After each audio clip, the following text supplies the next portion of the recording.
Hey guys, tonight we're going to journey back to a time of incredible upheaval, a world trembling on the edge of the modern age, yet still wrapped in the ironclad convictions of the old. We're going to try and understand the minds of some of the most formidable and frankly terrifying figures in history, the Spanish Conquistadors. These weren't just soldiers or explorers, they were a unique product of a very specific time and a very specific place. Men of remarkable courage and almost unbelievable cruelty, driven by a potent cocktail of faith, greed, and a desperate hunger for a glory that their world no longer seemed to offer. It's a complex, often dark story, but a fascinating one, full of human grit, ingenuity, and contradictions. As always, if you enjoy what I do here, a simple like or subscribe is a quiet, wonderful way of showing it. It really does help this little corner of the internet grow. And for our community question tonight, I'm curious, where are you all listening from? It's always amazing to see this community of quiet listeners spread out all across the globe. Just drop your city or country in the comments if you feel like it. It's nice to know we're all settling in for the night together. Now though, it's time to get comfortable. Dim the lights, pull the covers up just a little bit higher, and maybe find that perfect cool spot on the pillow. Take a slow, deep breath. Let the day and all its little anxieties just drift away. There's nothing you need to do now, but listen. Let's ease into our story together. Chapter 1. Forged in Fire. The World of the Hidalgos. To understand the man who would step onto the shores of a new world with steel armor and a steel will, you first have to understand the world that forged him. And that world, late 15th century Spain, was a crucible. It was a nation that had, for the better part of 7 centuries, been defined by a single all-consuming task, the reconquista. The reconquest of the Iberian Peninsula from the Moorish kingdoms. Imagine, if you can, a war that lasts for 700 years. It's a length of time so vast it almost loses its meaning. It's not a war in the way we think of it, a conflict with a clear beginning and end that you read about in a history book. For the people of Castile, of Aragon, of Portugal, it was a permanent state of being. It was the climate, it was the background radiation of life itself. Generations were born, lived their entire lives and died, knowing nothing but this slow, grinding, often brutal struggle. It shaped their language, their food, their faith, their laws, their very soul. The border between Christian and Muslim territory, the frontier, was a living, breathing thing. It creped south, generation by generation, a tide of iron and faith. This wasn't a modern war of nations. It was a fusion of a land grab, a political power struggle, and a holy crusade. The battle cry that echoed across countless dusty battlefields was Santiago y Tierra España, St. James and close Spain. St. James, the patron saint of Spain, was reimagined not as a peaceful apostle, but as Santiago Matamoros, St. James the Moorslayer, a celestial warrior said to appear on a white horse to lead Christian armies to victory. When your patron saint is a holy killer, it gives you a fairly clear indication of the national priorities. Violence in the service of the faith wasn't just acceptable, it was virtuous. It was the highest calling a man could aspire to. For 7 centuries, the ideal man in this society was the warrior, the man on horseback with a lance and a sword, his faith as hard as his armor. This was the culture that perfected the light cavalry charge, the warrior who could fight in disciplined formation, or as a ferocious individual. They were masters of the raid, the skirmish, the siege. A whole society was geared towards producing these men. They were the tip of the spear, and the entire shaft of the nation was built to support them. Then, in 1492, something utterly world-changing happened. It ended. The armies of Ferdinand and Isabella, the Catholic monarchs, marched into the city of Granada, the last Moorish stronghold on the peninsula. Muhammad XII, the last emir, handed over the keys to the city. The war that had defined their existence for longer than the entire history of many modern nations was over. And you can almost feel the entire country taking a collective deep breath and then asking in a quiet, slightly panicked voice, "Now what?" Imagine a company that has only ever made one product, and for 700 years that product has been in high demand, and then overnight the market for it vanishes completely. What do you do with all your specialized employees, all your dedicated factories, all your expertise? Spain was a factory for producing warriors, and suddenly it had a massive surplus of them. These were men who had been raised on tales of chivalry and holy war. Their fathers, their grandfathers, their great-great-great-grandfathers. They had all fought the Moor. It was the family business. It was the only path to honour, to wealth, to social advancement. And now, the path was closed. The frontier was gone. This created a profound psychological crisis, especially for a very particular class of people. Not the great dukes and counts, with their vast ancestral lands. They would be fine, and not the peasants who were tied to the soil, and whose lives of toil would continue much as they always had. No, the crisis hit a specific rung on the social ladder, hardest. It hit the lesser nobility, the knights, the warrior class known as the Hidalgos. The word Hidalgo literally means son of something. It's a wonderfully vague and yet incredibly important distinction. It meant you had lineage. You weren't a commoner. You couldn't be taxed in the same way. You couldn't be tortured, and you had the right to carry a sword and display a coat of arms. You were, in short, a gentleman. But gentleman didn't necessarily mean wealthy. In fact, it often meant the exact opposite. The Hidalgo class was full of men whose only real inheritance was their name and their sense of honour. They were the backbone of the Reconquista armies, the professional soldiers. Their entire identity was wrapped up in their status as warriors for Christ.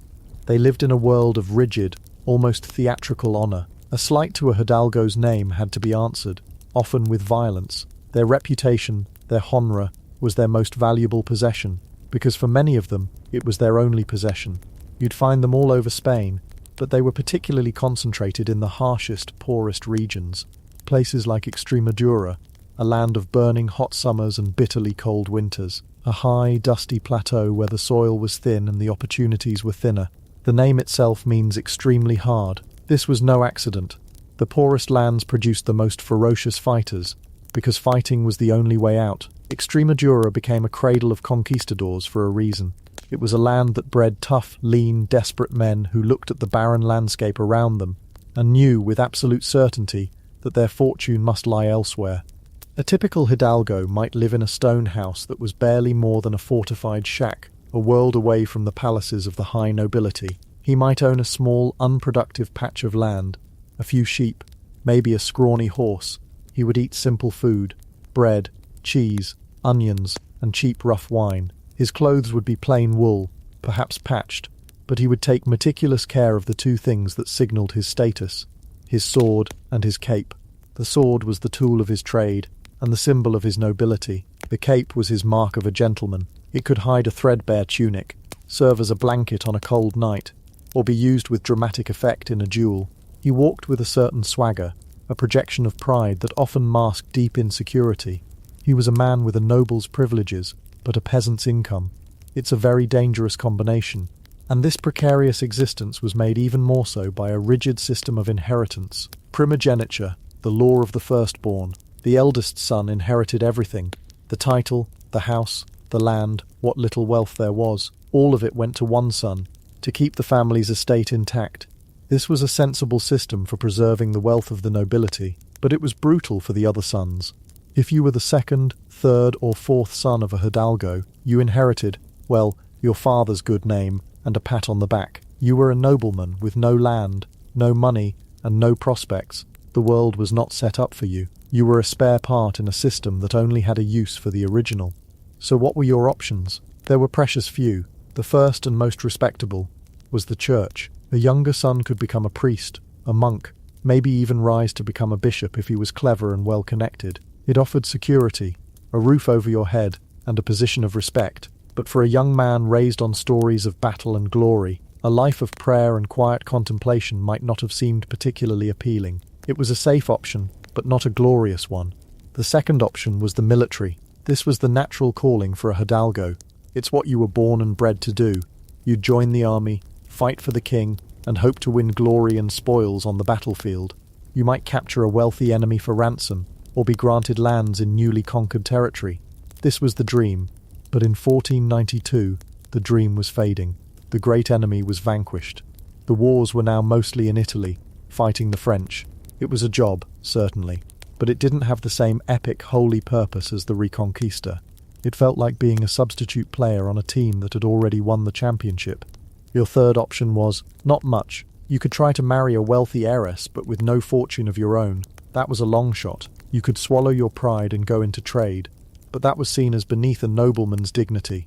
Or you could just hang around, living off the charity of your older brother, a constant, slightly embarrassing reminder of the family's divided fortunes.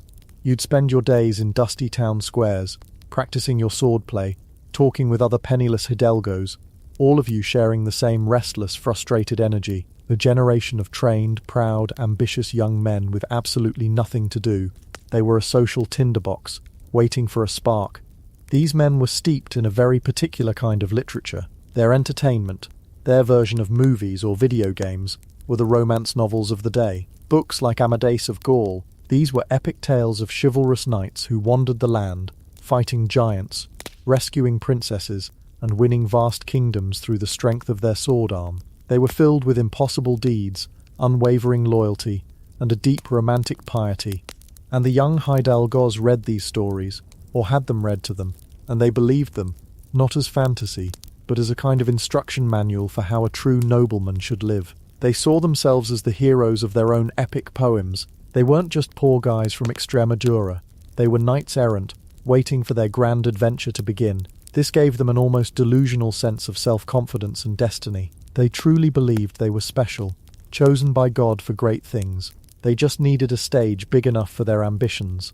So let's paint a picture of our future conquistador, standing on the cusp of this new era.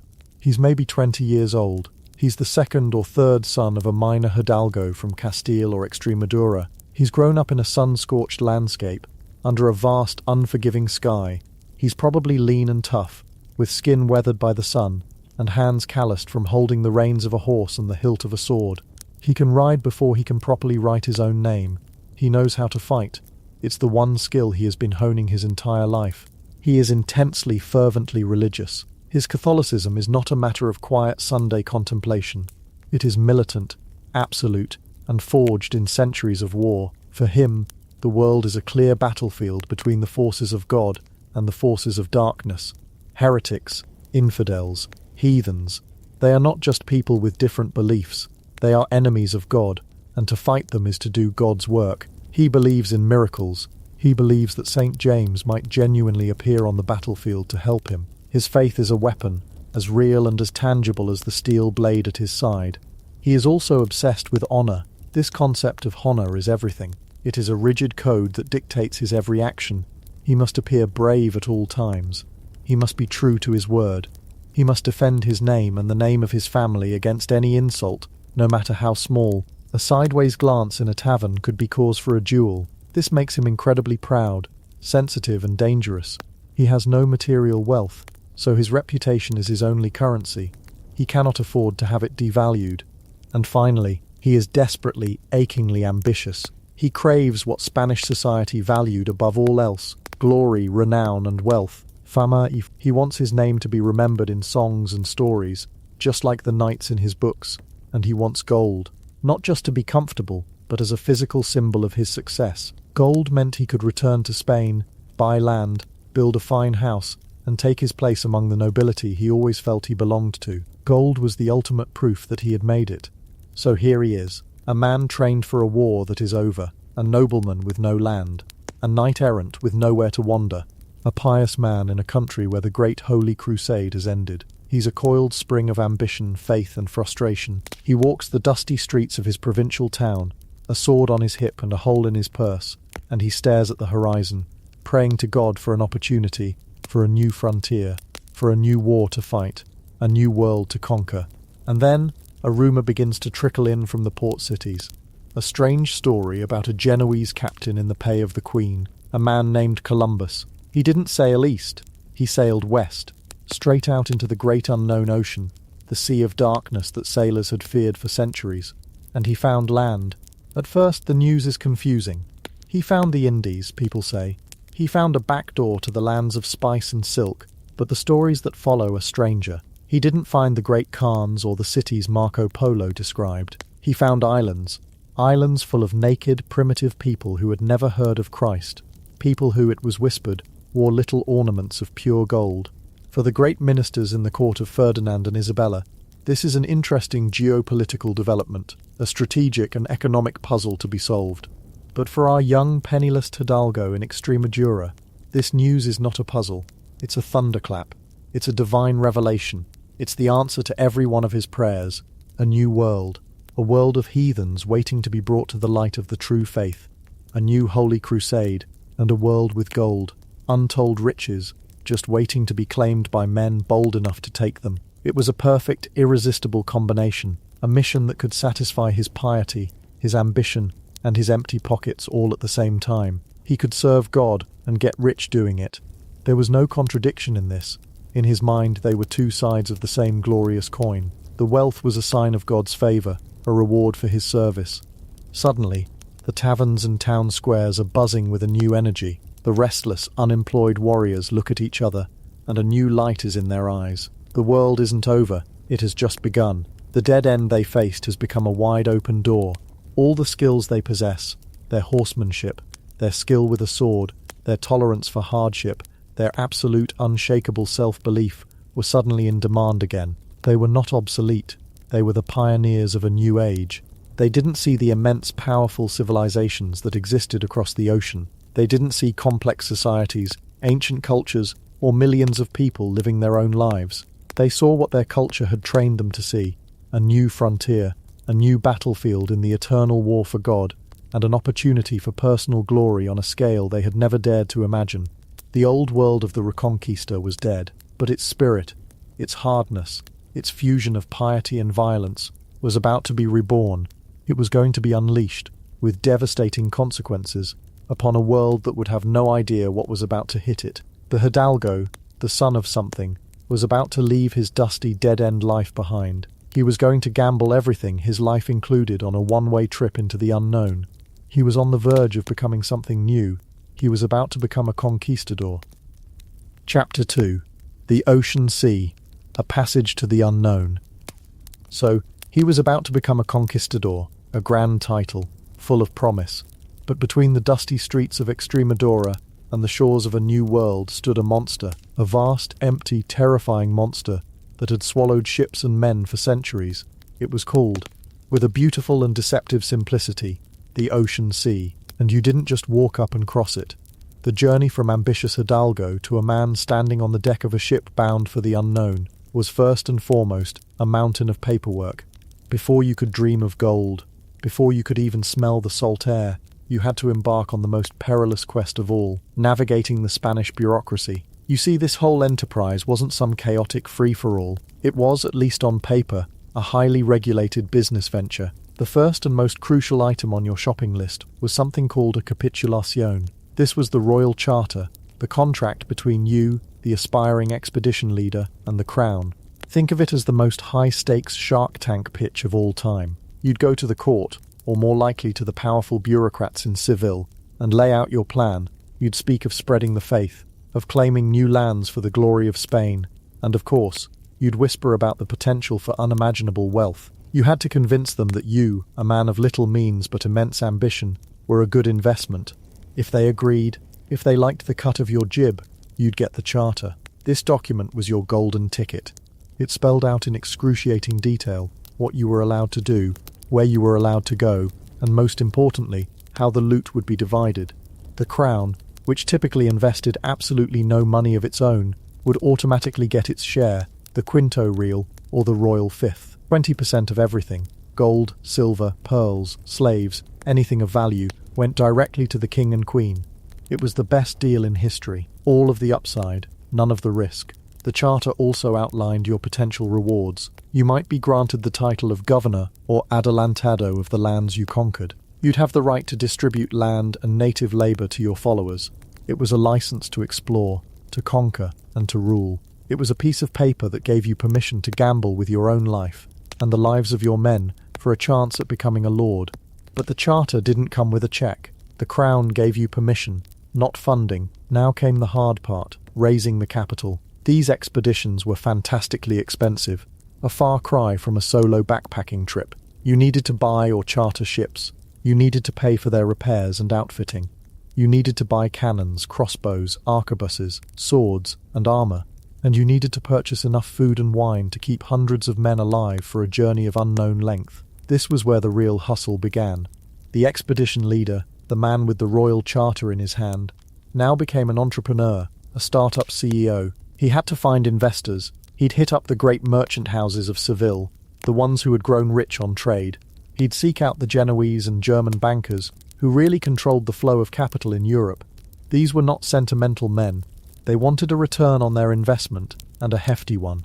They'd pore over the contracts, calculating the risks and potential profits. Often the leader himself would have to put up everything he owned. He'd mortgage his family's small estate, sell his wife's jewelry, and borrow from anyone who would listen. He went into crushing debt, betting it all on a future that was written on water. And it wasn't just the leader. Every man who signed on was, in a way, an investor. The common soldier wasn't paid a salary. Instead, he was expected to provide his own equipment. A man with a horse and armour was a cavalryman, a gentleman, and he would receive a much larger share of the spoils than a simple foot soldier. A man with a crossbow or an arquebus also earned a better share than a man with just a sword and a shield. They were all shareholders in a violent, speculative enterprise. This system had a powerful psychological effect. From the captain down to the lowest soldier, everyone was financially and existentially committed. Failure didn't just mean going home empty-handed. It meant ruin. It meant debt, dishonour, and a return to the bleak, pointless life they had risked everything to escape. There was no safety net. They simply could not afford to fail. Once the money was secured, the real work began in the bustling, chaotic port of Seville or Cadiz. This was the logistical heart of the Spanish Empire, a noisy, smelly, vibrant hub where a river of New World silver would one day meet the Old World's ambitions. Here, you had to procure your vessels, and we need to be very clear about what these ships were. Forget any grand, romantic image of majestic galleons with billowing white sails. Those would come later. The workhorses of the early conquest were the caravel and the slightly larger carrack, or nar. These were not warships. They were essentially floating cargo containers, designed for hauling things like wine and grain around the coasts of Europe. They were small, tubby, and top-heavy, with high castles at the bow and stern. A typical caravel might be 70 feet long. That's shorter than a modern tennis court. On this tiny, fragile platform, you would cram anywhere from 50 to over 100 men, along with horses, dogs, pigs, chickens, weapons, and provisions for months.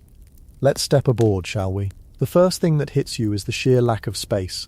Every square inch is crammed with barrels, crates, coils of rope and cannons. The deck is a chaotic obstacle course.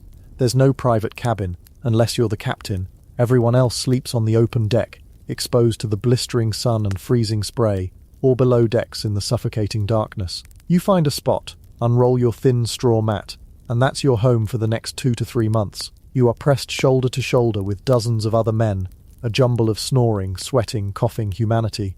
Now, let's talk about the smell. The air on one of these ships was a thick, complex soup of odours. First, there's the overpowering scent of tar, which was used to seal the hull. It's a smell that gets into your clothes, your hair, your food. Then there's the damp, woody smell of the vessel itself, a ship that is never truly dry. It's constantly weeping seawater through its seams.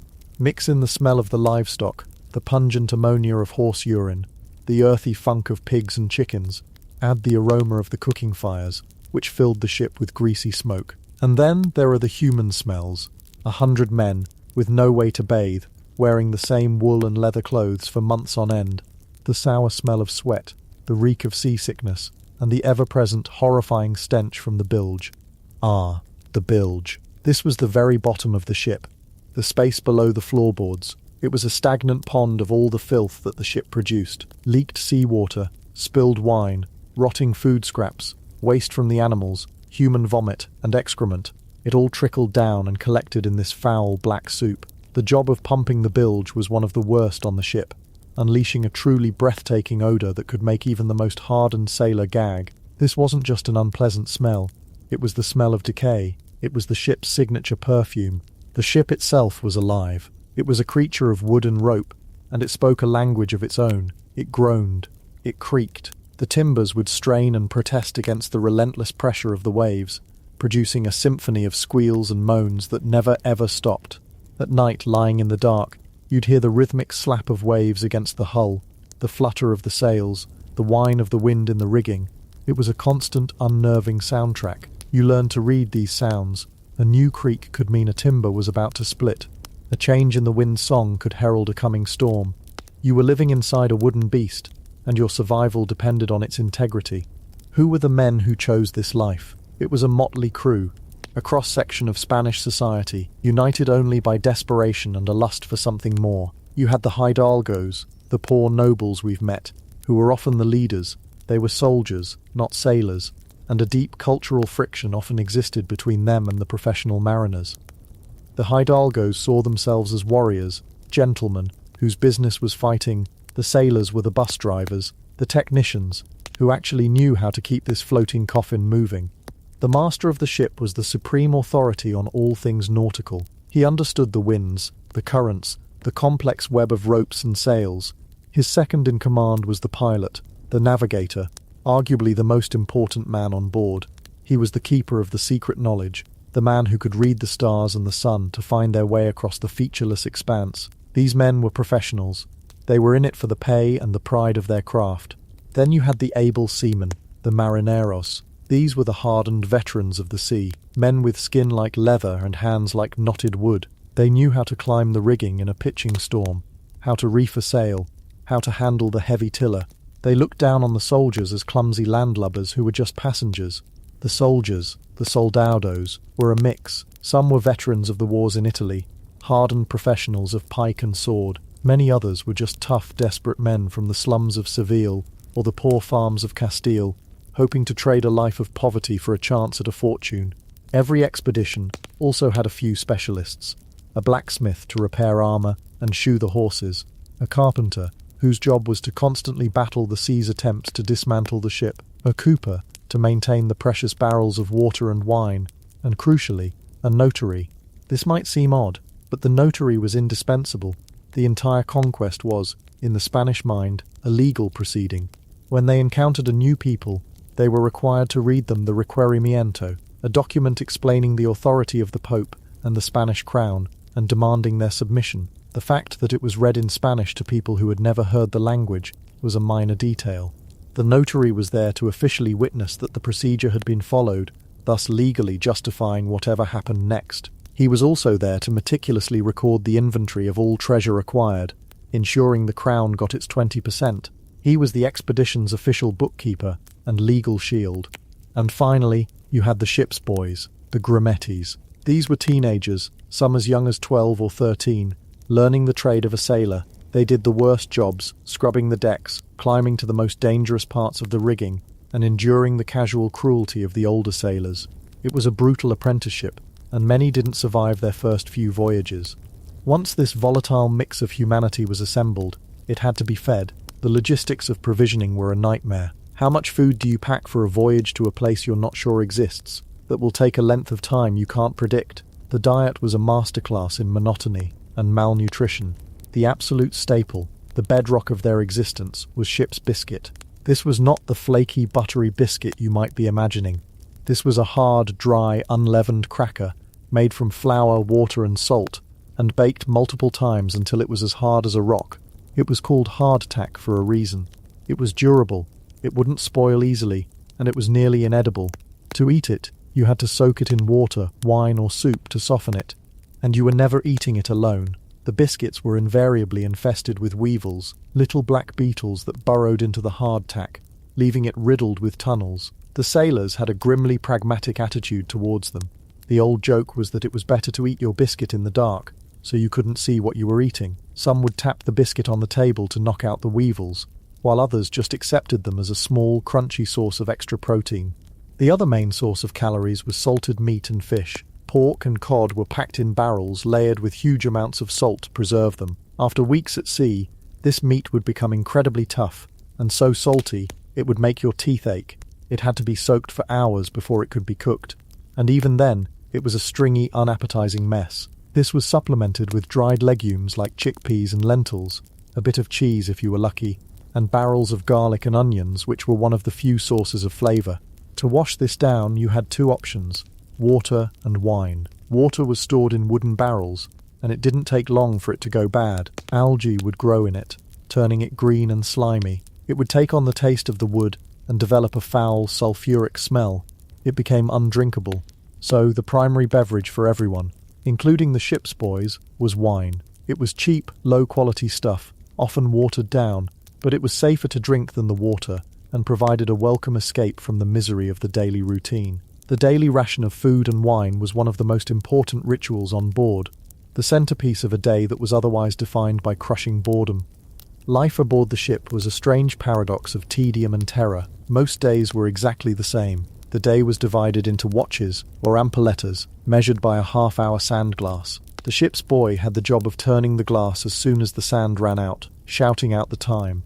The routine was governed by the needs of the ship and the rituals of the church. There were morning prayers, evening prayers, and the singing of the Salve Regina. The men on watch tended the sails, adjusted the rigging, and kept an eye on the horizon. The off-duty men had little to do. They would try to sleep, mend their clothes, sharpen their weapons, or, most commonly, gamble. Gambling was the universal pastime. Men would wager their meagre possessions, their next meal, their share of future treasure, on games of cards or dice. It was a desperate attempt to feel some sense of control, of possibility. In a world that was utterly devoid of it, fights would inevitably break out over these games, and the ship's master would have to dispense brutal, swift justice to maintain order. There was no privacy. None. You were never alone. The captain might have a small cabin, but it was also the ship's nerve center. Everyone else lived in a public swarm. You ate, slept, and relieved yourself in full view of your shipmates. The toilet, if you could call it that, was a small platform or net hanging over the side of the ship at the bow, called the heads. It was precarious, exposed to the wind and waves, and incredibly dangerous in rough seas. Many a sailor was lost simply by being washed away while answering the call of nature. This forced claustrophobic intimacy bred contempt. Grudges would fester. Tensions between soldiers and sailors, between men from different regions of Spain, would simmer just below the surface. A single misplaced word could explode into a knife fight. Maintaining discipline was the captain's single most important and most difficult task. The punishment for insubordination was swift and brutal. Flogging was common. For more serious offences, like sleeping on watch or mutiny, the penalty was death.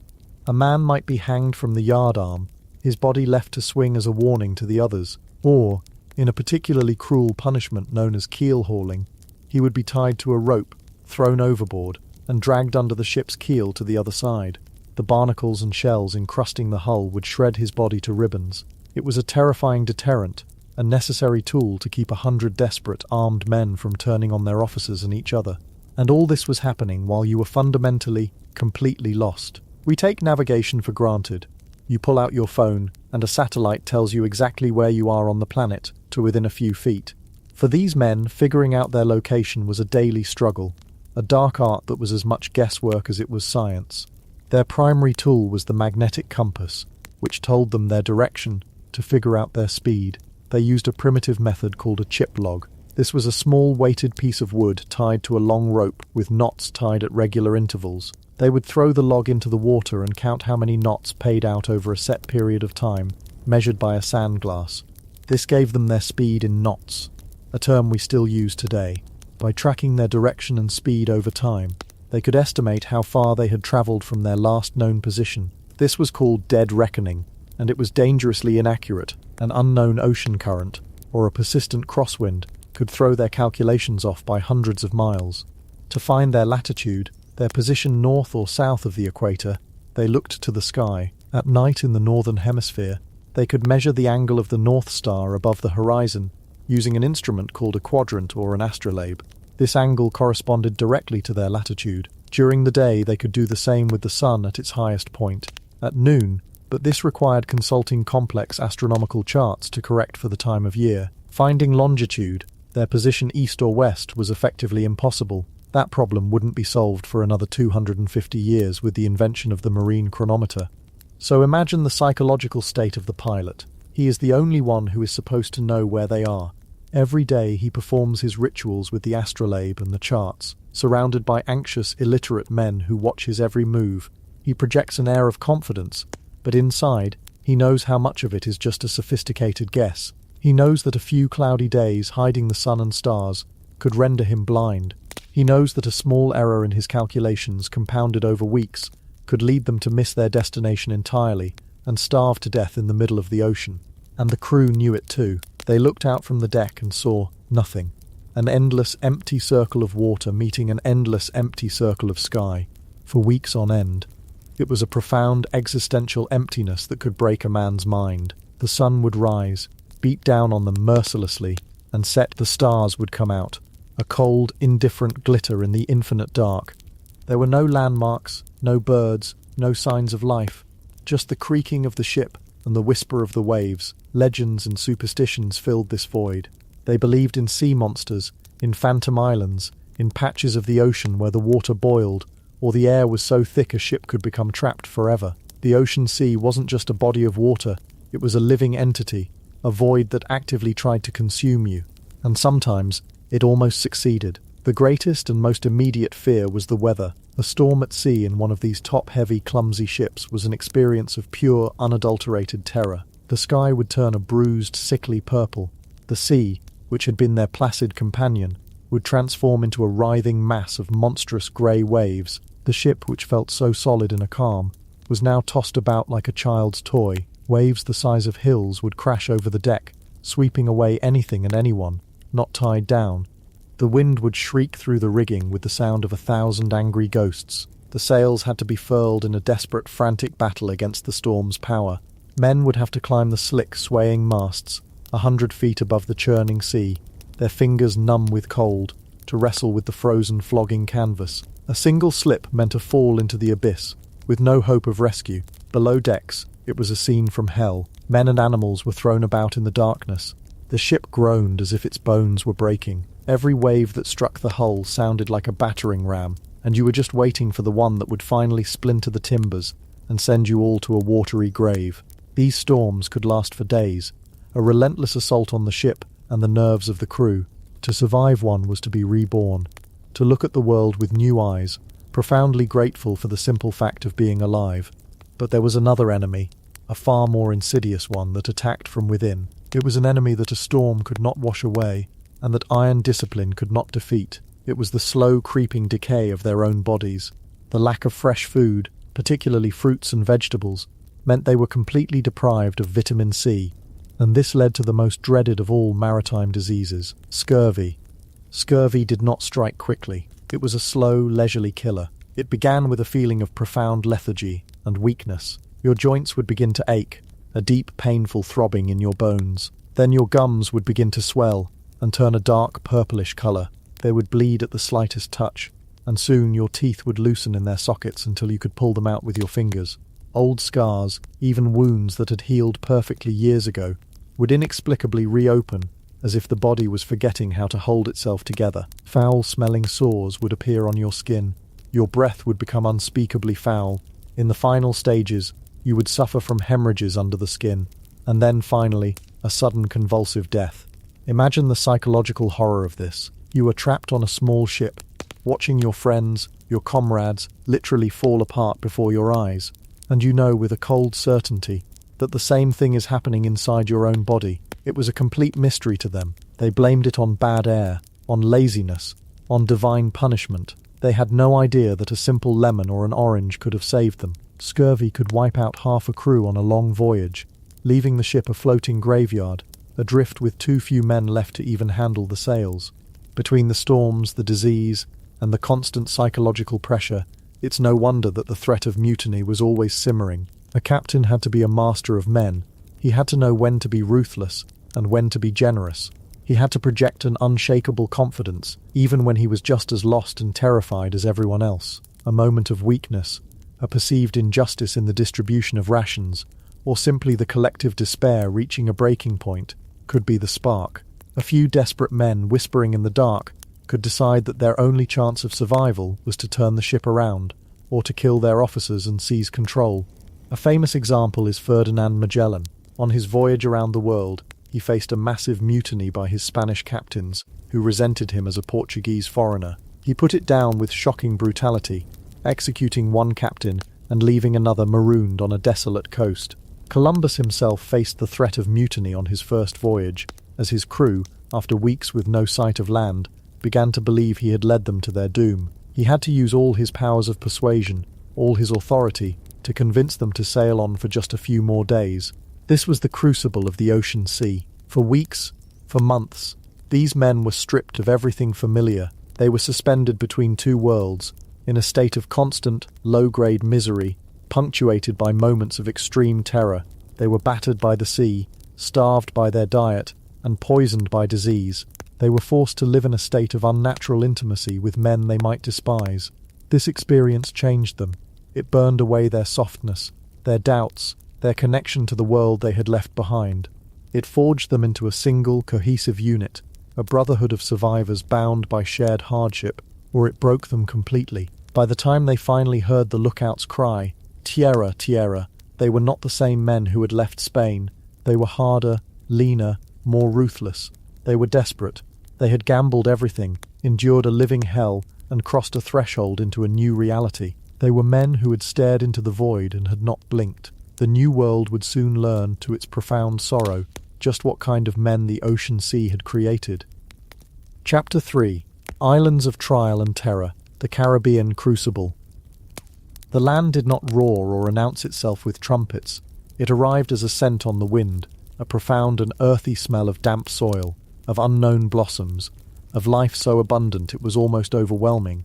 For men who had known nothing but salt, sweat, and the perpetual rot of the ship for months, it was the smell of paradise itself. When the lookout's cry finally came, it was just a confirmation of what their senses already knew. They had arrived, and as their boots sank into the fine white sand of a Caribbean beach, the men the ocean sea had created looked around and saw a world painted in colours they had only ever imagined in fevers or prayers. The water was a shade of turquoise so vivid it seemed unreal. The vegetation a violent, impossible green. Parrots with plumage like jewels squawked from trees laden with strange fruit, and emerging from the shade of the palms were the people. They were the Taino. They came forward not with weapons but with a kind of cautious wonder, their bodies painted in reds and blacks, their faces open and curious. They saw pale, bearded men, wrapped in stifling layers of wool and leather, despite the heat, encased in strange, gleaming shells of metal. They saw walking miracles, or perhaps monsters, who had come from the sky or the sea. The Spaniards, in turn, saw something else entirely. Their eyes, accustomed to the harsh, unforgiving landscapes of Extremadura and the grim calculus of survival, scanned the scene and began to take inventory. They saw gentle, smiling people who wore little to no clothing. To the Taino, this was a simple fact of living in a warm climate. To the Spanish mind, steeped in a faith that equated nudity with sin and innocence with exploitable weakness, it was a sign these were simple, primitive people, children really. They would be easy to convert, easy to pacify, easy to rule. And then they saw the gold, small, glinting ornaments worn in their noses, in their ears. It wasn't much, just little bits of hammered metal, but to these men who had gambled their lives on the promise of riches, it was like seeing a divine sign. It was the confirmation they craved. They had not been wrong. They had not endured the horrors of the crossing for nothing. This was it. This was the antechamber to the vast, glittering treasuries of the East. This fundamental misunderstanding, this catastrophic failure to see each other for what they were, would be the founding principle of the next 2 decades. It was a tragedy that began with a smile and a handshake, played out on the shores of an island the locals called Quisqueya, and the Spanish would rename Hispaniola. The Taino offered food, water, and parrots as gifts of welcome. The Spanish, in return, offered hawk's bells and coloured glass beads. It was a transaction that seemed harmless, a charming bit of cross-cultural exchange, but for the Taino, it was the opening of a door to a force they could not possibly comprehend, and for the Spanish, it was the beginning of a long and bloody education in the business of conquest. The Caribbean would be their school, their laboratory, and their crucible. Before the grand empires of the Aztecs and the Inca, before the names Cortés and Pizarro became legends whispered in equal parts awe and terror, there was this, a brutal, messy, and often pathetic period of trial and error. The first Spanish years in the New World weren't a story of glorious conquest. They were a story of desperation, disease, starvation, and a slow grinding process of learning how to dominate a land that seemed determined to kill them, and a people who did not understand the rules of their cruel new game. Columbus, of course, was convinced he'd found the outskirts of Asia. He called the people Indians, a geographical error of colossal proportions that would stick for centuries. In his journals, he wrote of them with a strange, almost paternalistic admiration. They were handsome, intelligent, and most importantly, docile. They will give all that they have for anything that is given to them, he wrote, with the keen eye of a merchant assessing new stock.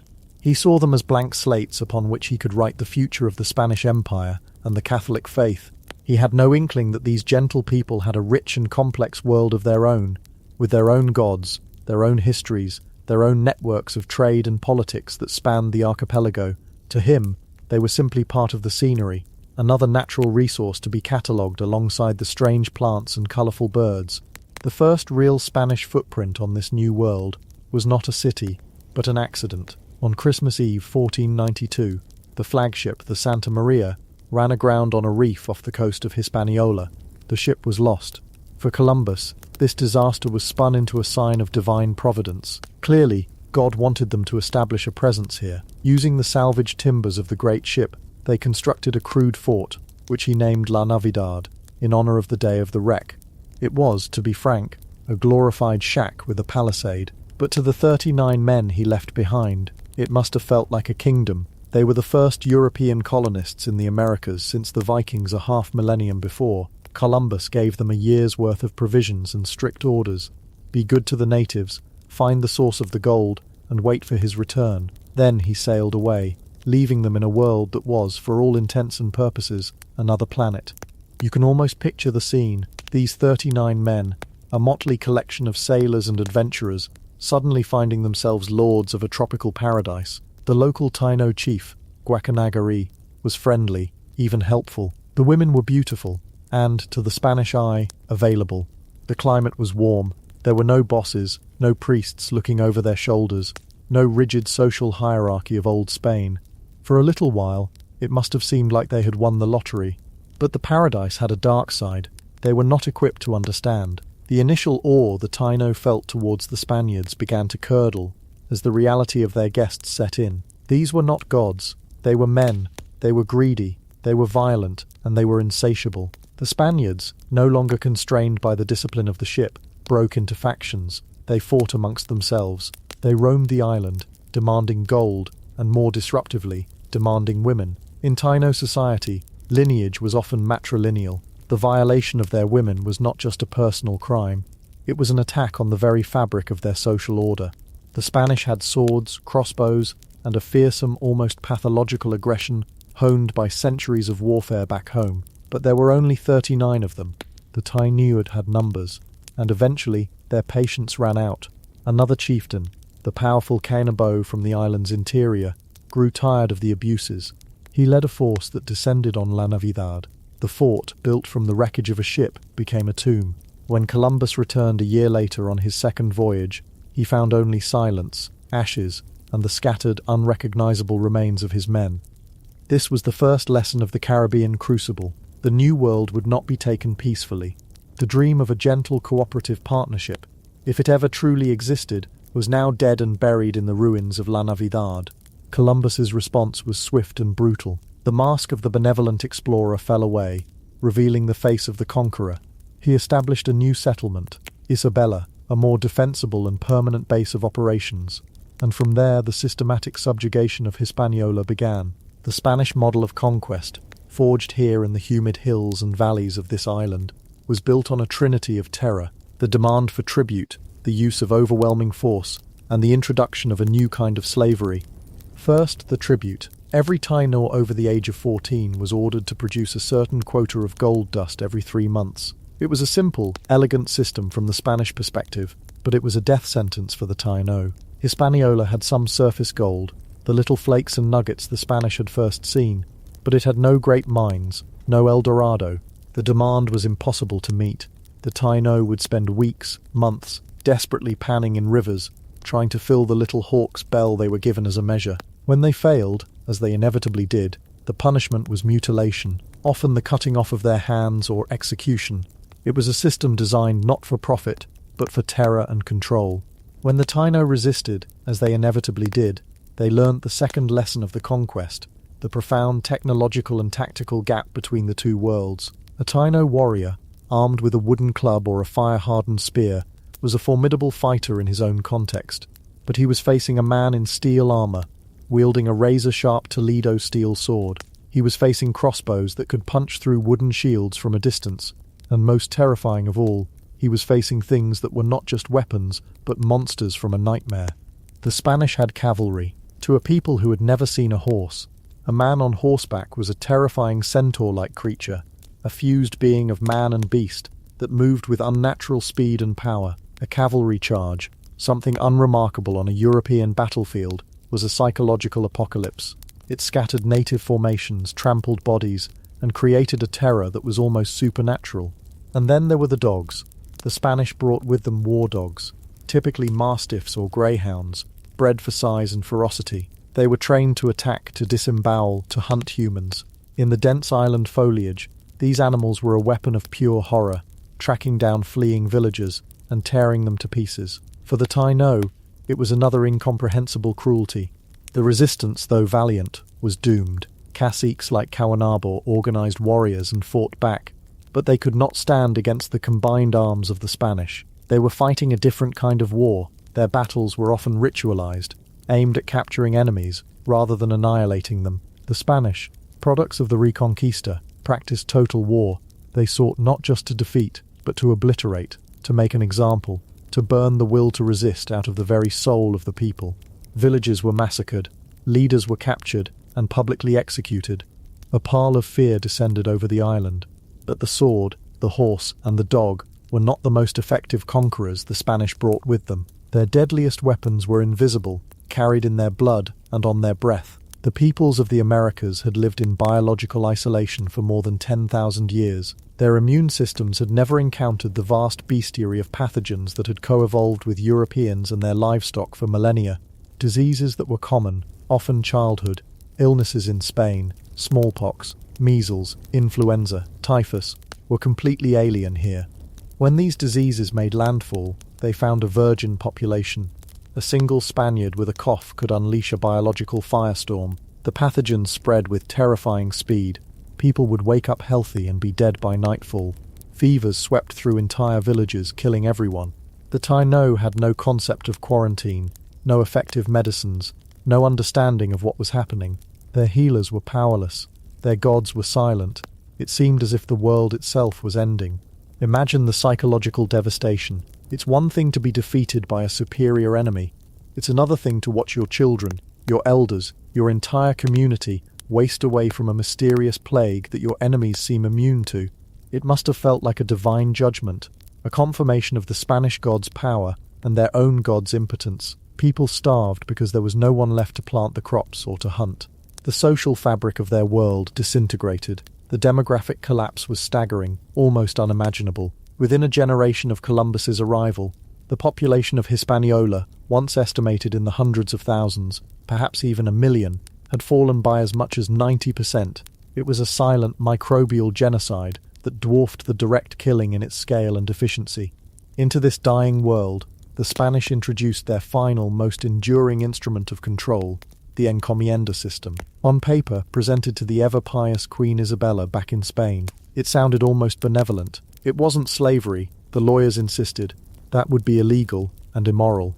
Instead, a Spanish colonist, an encomendero, would be granted a trusteeship over a certain number of native people. His duty was to protect them, to educate them in the Spanish language and customs, and most importantly, to see to their conversion to Christianity.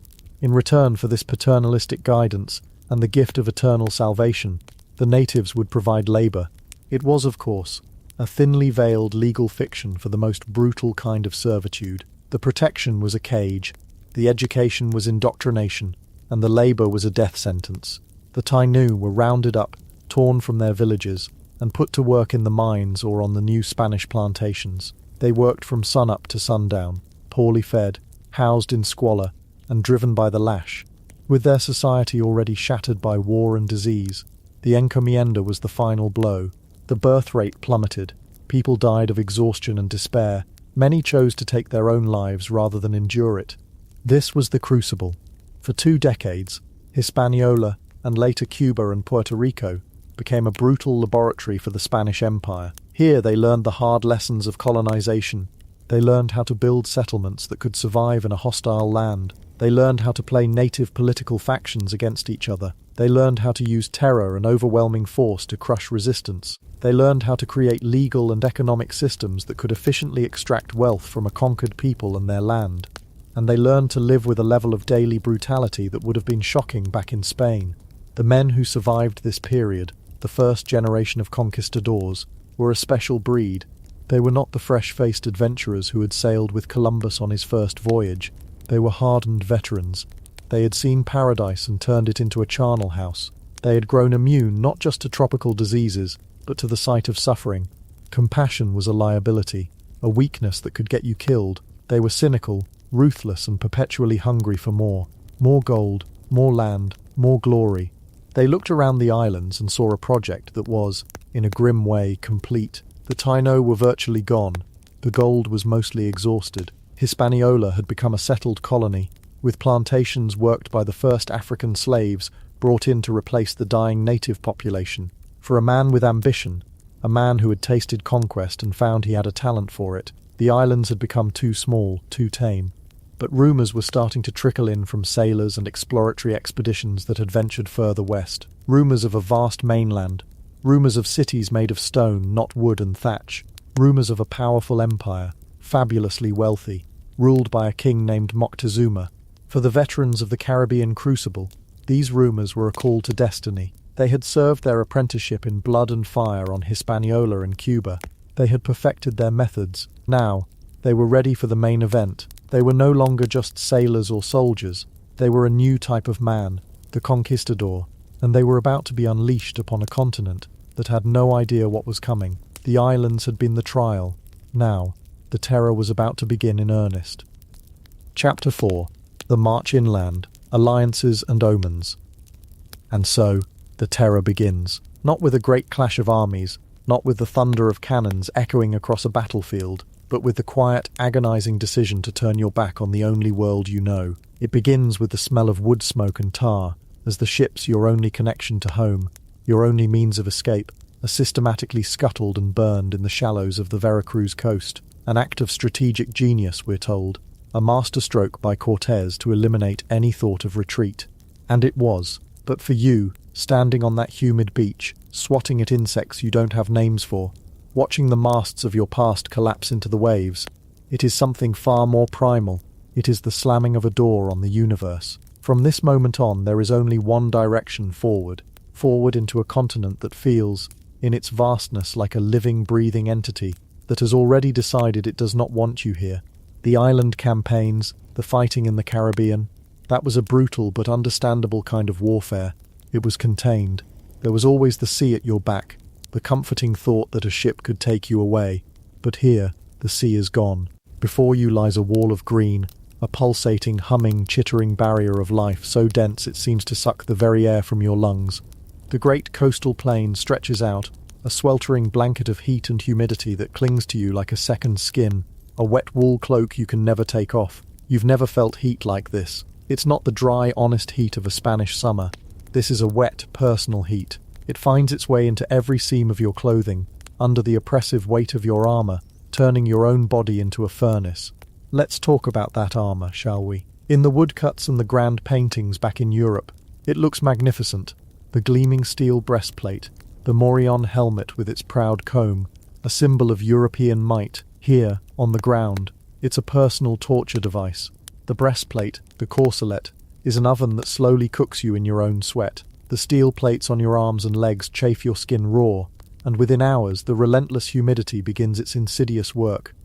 That brilliant gleam gives way to a creeping patina of rust. You are a walking, clanking, rusting cage of misery. Many of the veterans, the ones who know the score, quickly begin to make modifications. They abandon the leg armor, the greaves and cuisses, choosing mobility over the questionable protection they offer against the kind of warfare they're about to face. They keep the breastplate and the helmet, the vital core, but even that is a punishing compromise. The preferred alternative, which they learn from the locals with a sense of grudging respect, is the Icahupili, the quilted cotton armor of the Aztec warriors. It's thick, bulky, and when it gets soaked with sweat or rain, it weighs a ton, but it can stop an obsidian-tipped arrow far better than steel, which might deflect a blade but could be pierced by a powerful bodkin point. And crucially, it breathes. It's a trade-off. You swap the status symbol of Spanish steel for the simple, life-saving practicality of cotton. It's one of the first of many, many compromises you will make on this journey. The first of many moments where you realize that your European way of doing things, so seemingly superior from a distance, is often laughably, dangerously ill-suited to this new world.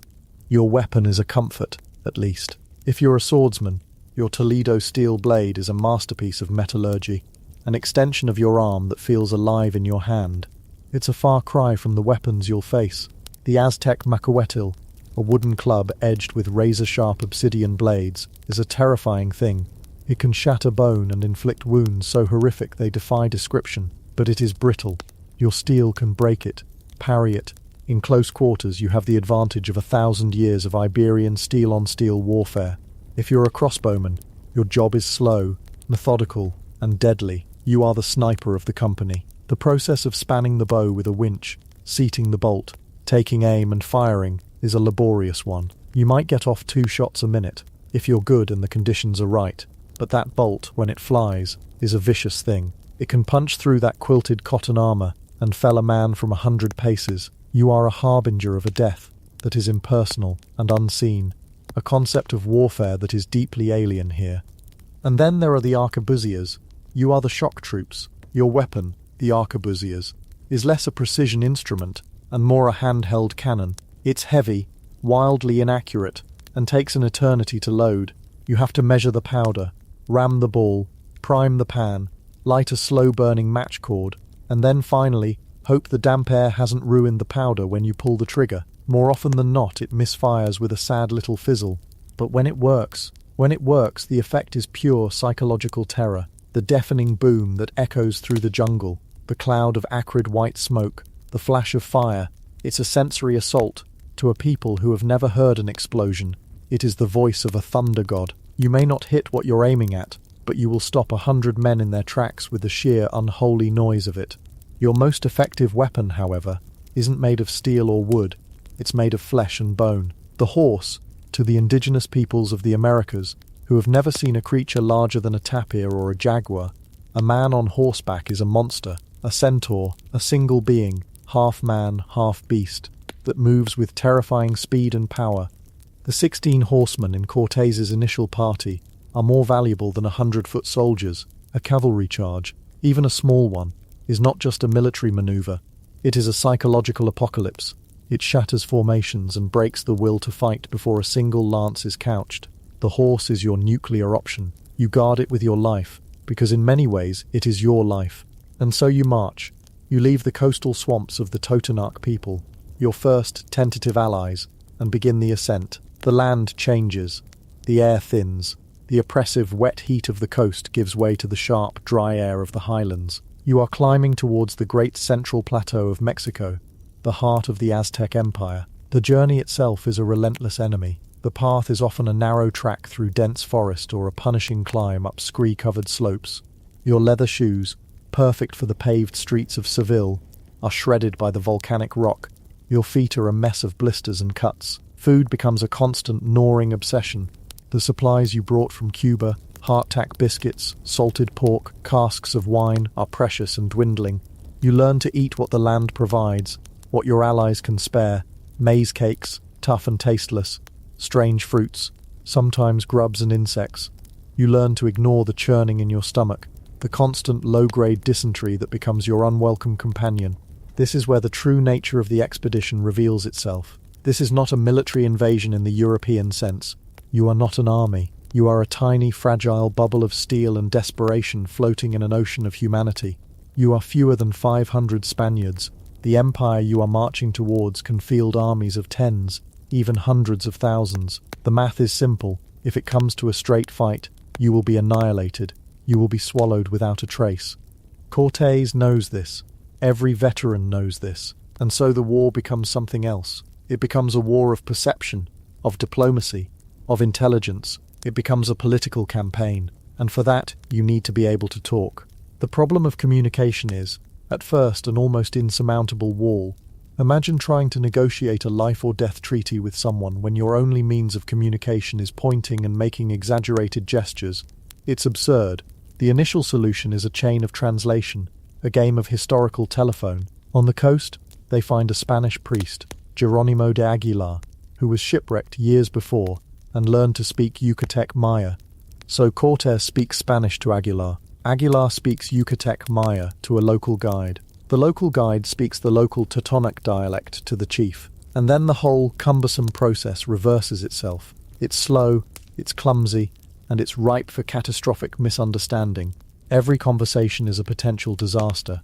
And then, a gift, a political offering from a chief in Tabasco. Among the gold and the food and the other women given to the Spaniards is one young woman. Her name is Malintzin. She is baptized and given the Spanish name Marina. We know her as La Malintzin, and she is about to become the single most important person in the entire conquest, more important than any captain, more important than any horseman. Doña Marina, as the Spanish respectfully call her, is a figure of immense complexity and historical weight. She was born a noble in the Nahuatl-speaking heartland of the empire, but was sold into slavery as a child to Maya-speaking people on the coast. She is fluent in both the language of the Aztecs and the language of the Maya. Suddenly, the chain of communication is cut in half. Cortés speaks Spanish to Aguilar, Aguilar speaks Maya to Marina, and Marina speaks Nahuatl directly to the emissaries of the Aztec Empire. The cumbersome game of telephone becomes a direct line, but she is so much more than a translator. She is an interpreter of culture. She understands the nuances of power, the subtle threats veiled in polite language, the intricate web of tribute and fear that holds the Aztec Empire together. When Moctezuma's ambassadors arrive, laden with gifts of spectacular goldwork and feather art, they speak in a language of high ceremony. They speak of their great ruler's welcome, but their words carry an undercurrent of menace. You have come far enough. Take these gifts and go home. It is Marina who can read between the lines. She explains to Cortés not just what they are saying, but what they mean. She can explain that the Aztec Empire is not a monolithic block, but a fragile construction of conquered city-states, many of whom boil with resentment against their overlords in Tenochtitlan. She identifies the cracks in the imperial facade. She is your search engine, your cultural advisor, and your chief political strategist, all rolled into one. Without her, the expedition would have stumbled blindly into a dozen traps, ending its days as a forgotten footnote of a massacre on some nameless plateau. Armed with this new understanding, the march changes. It is no longer just a physical journey. It is a calculated series of political moves. Every village you pass through is an opportunity for intelligence gathering. Who do they pay tribute to? Do they hate the Mexica, the ruling Aztecs? What are the local power dynamics? You become less an army and more a travelling political roadshow. The first great test of this new strategy comes when you reach the lands of the Tlaxcalans. Tlaxcala is a proud, independent republic, a mountainous enclave that has successfully resisted Aztec domination for centuries. They are surrounded, locked in a state of perpetual low-intensity warfare with the empire. The Aztecs call these the Flower Wars, ritualized battles designed not for conquest, but for capturing warriors for sacrifice. For the Tlaxcalans, it's not a game. It's a generations-long struggle for survival against a brutal, expansionist power. They hate the Aztecs with a passion that burns hotter than any forge. Your arrival in their territory is, understandably, met with deep suspicion. Who are these strange, pale men clad in metal, riding giant deer? Are they agents of Moctezuma? Some new trick? The Tlaxcalans are not fools. They are hardened veterans. And so they do what any sensible military power would do. They test you. The first encounters are sharp, brutal skirmishes. Thousands of Tlaxcalan warriors, screaming and blowing conch shell trumpets, descend on your small company. They are fearless fighters. They swarm you. Their obsidian-edged clubs a blur of motion. This is where your European discipline becomes your salvation. You form a tight square, a hedgehog of pikes and swords. The crossbowmen and arquebusiers fire methodically into the dense ranks, and then the cavalry charges. The effect of the horses charging across the plain into a mass of men who have never conceived of such a thing is devastating. The Tlaxcalans fight with incredible bravery, some even trying to attack the horses, to sever their legs with their macuajitls, but they cannot stand against the disciplined shock of the charge. The battle is a bloody, desperate affair. You take losses. Men are wounded, a horse is killed. A catastrophic blow. They butcher the animal, sending pieces of its hide to their cities to prove that these creatures are not gods but mortal flesh. Yet, you hold your ground. You repel attack after attack. And in the aftermath, Cortés does something brilliant. He doesn't press the attack. He doesn't act like a conqueror. He releases the prisoners he has taken and sends them back with a message of peace. It is a masterclass in psychological warfare. The message is clear. We are not your enemies. We are powerful. as you have seen. We could destroy you, but we do not wish to. We have a common enemy. The Tenochtitlan Council is divided. Some, led by the elder statesman Tenochtitlan the Elder, see the wisdom in an alliance. Others, led by his hot-headed son, Tenochtitlan the Younger, see you as a threat to be exterminated. They fight among themselves, but eventually, pragmatism wins. The enemy of my enemy is my friend. They have fought the Aztecs alone for a century. Now, a potential new weapon has fallen into their laps. They invite you into their capital city, Tlaxcala. Entering the city is a profound, disorienting experience. It is a real city, as large as Granada or Cordoba. It has markets, temples, stone buildings, a population of tens of thousands. It is a center of a civilization that is in no way primitive. It is just different.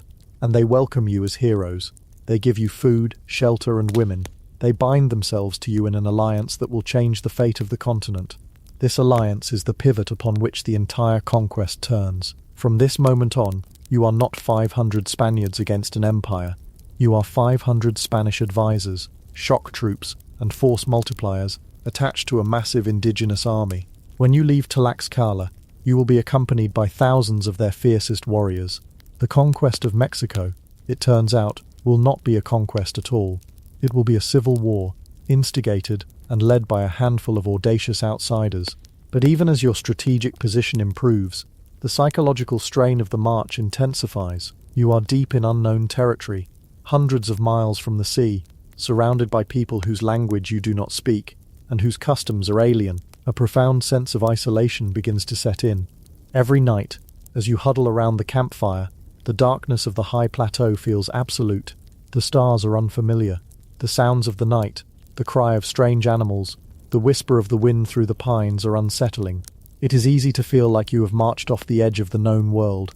And into this psychological void, omens and portents begin to creep, both for you and for your enemies.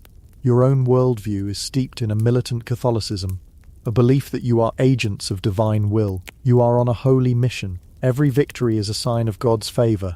Every narrow escape is a miracle. When a small shrine to the Virgin Mary, erected in a local temple, is found undisturbed after a skirmish, it is taken as proof of her protection. You are God's army, and your success is preordained. This belief is a powerful psychological armor.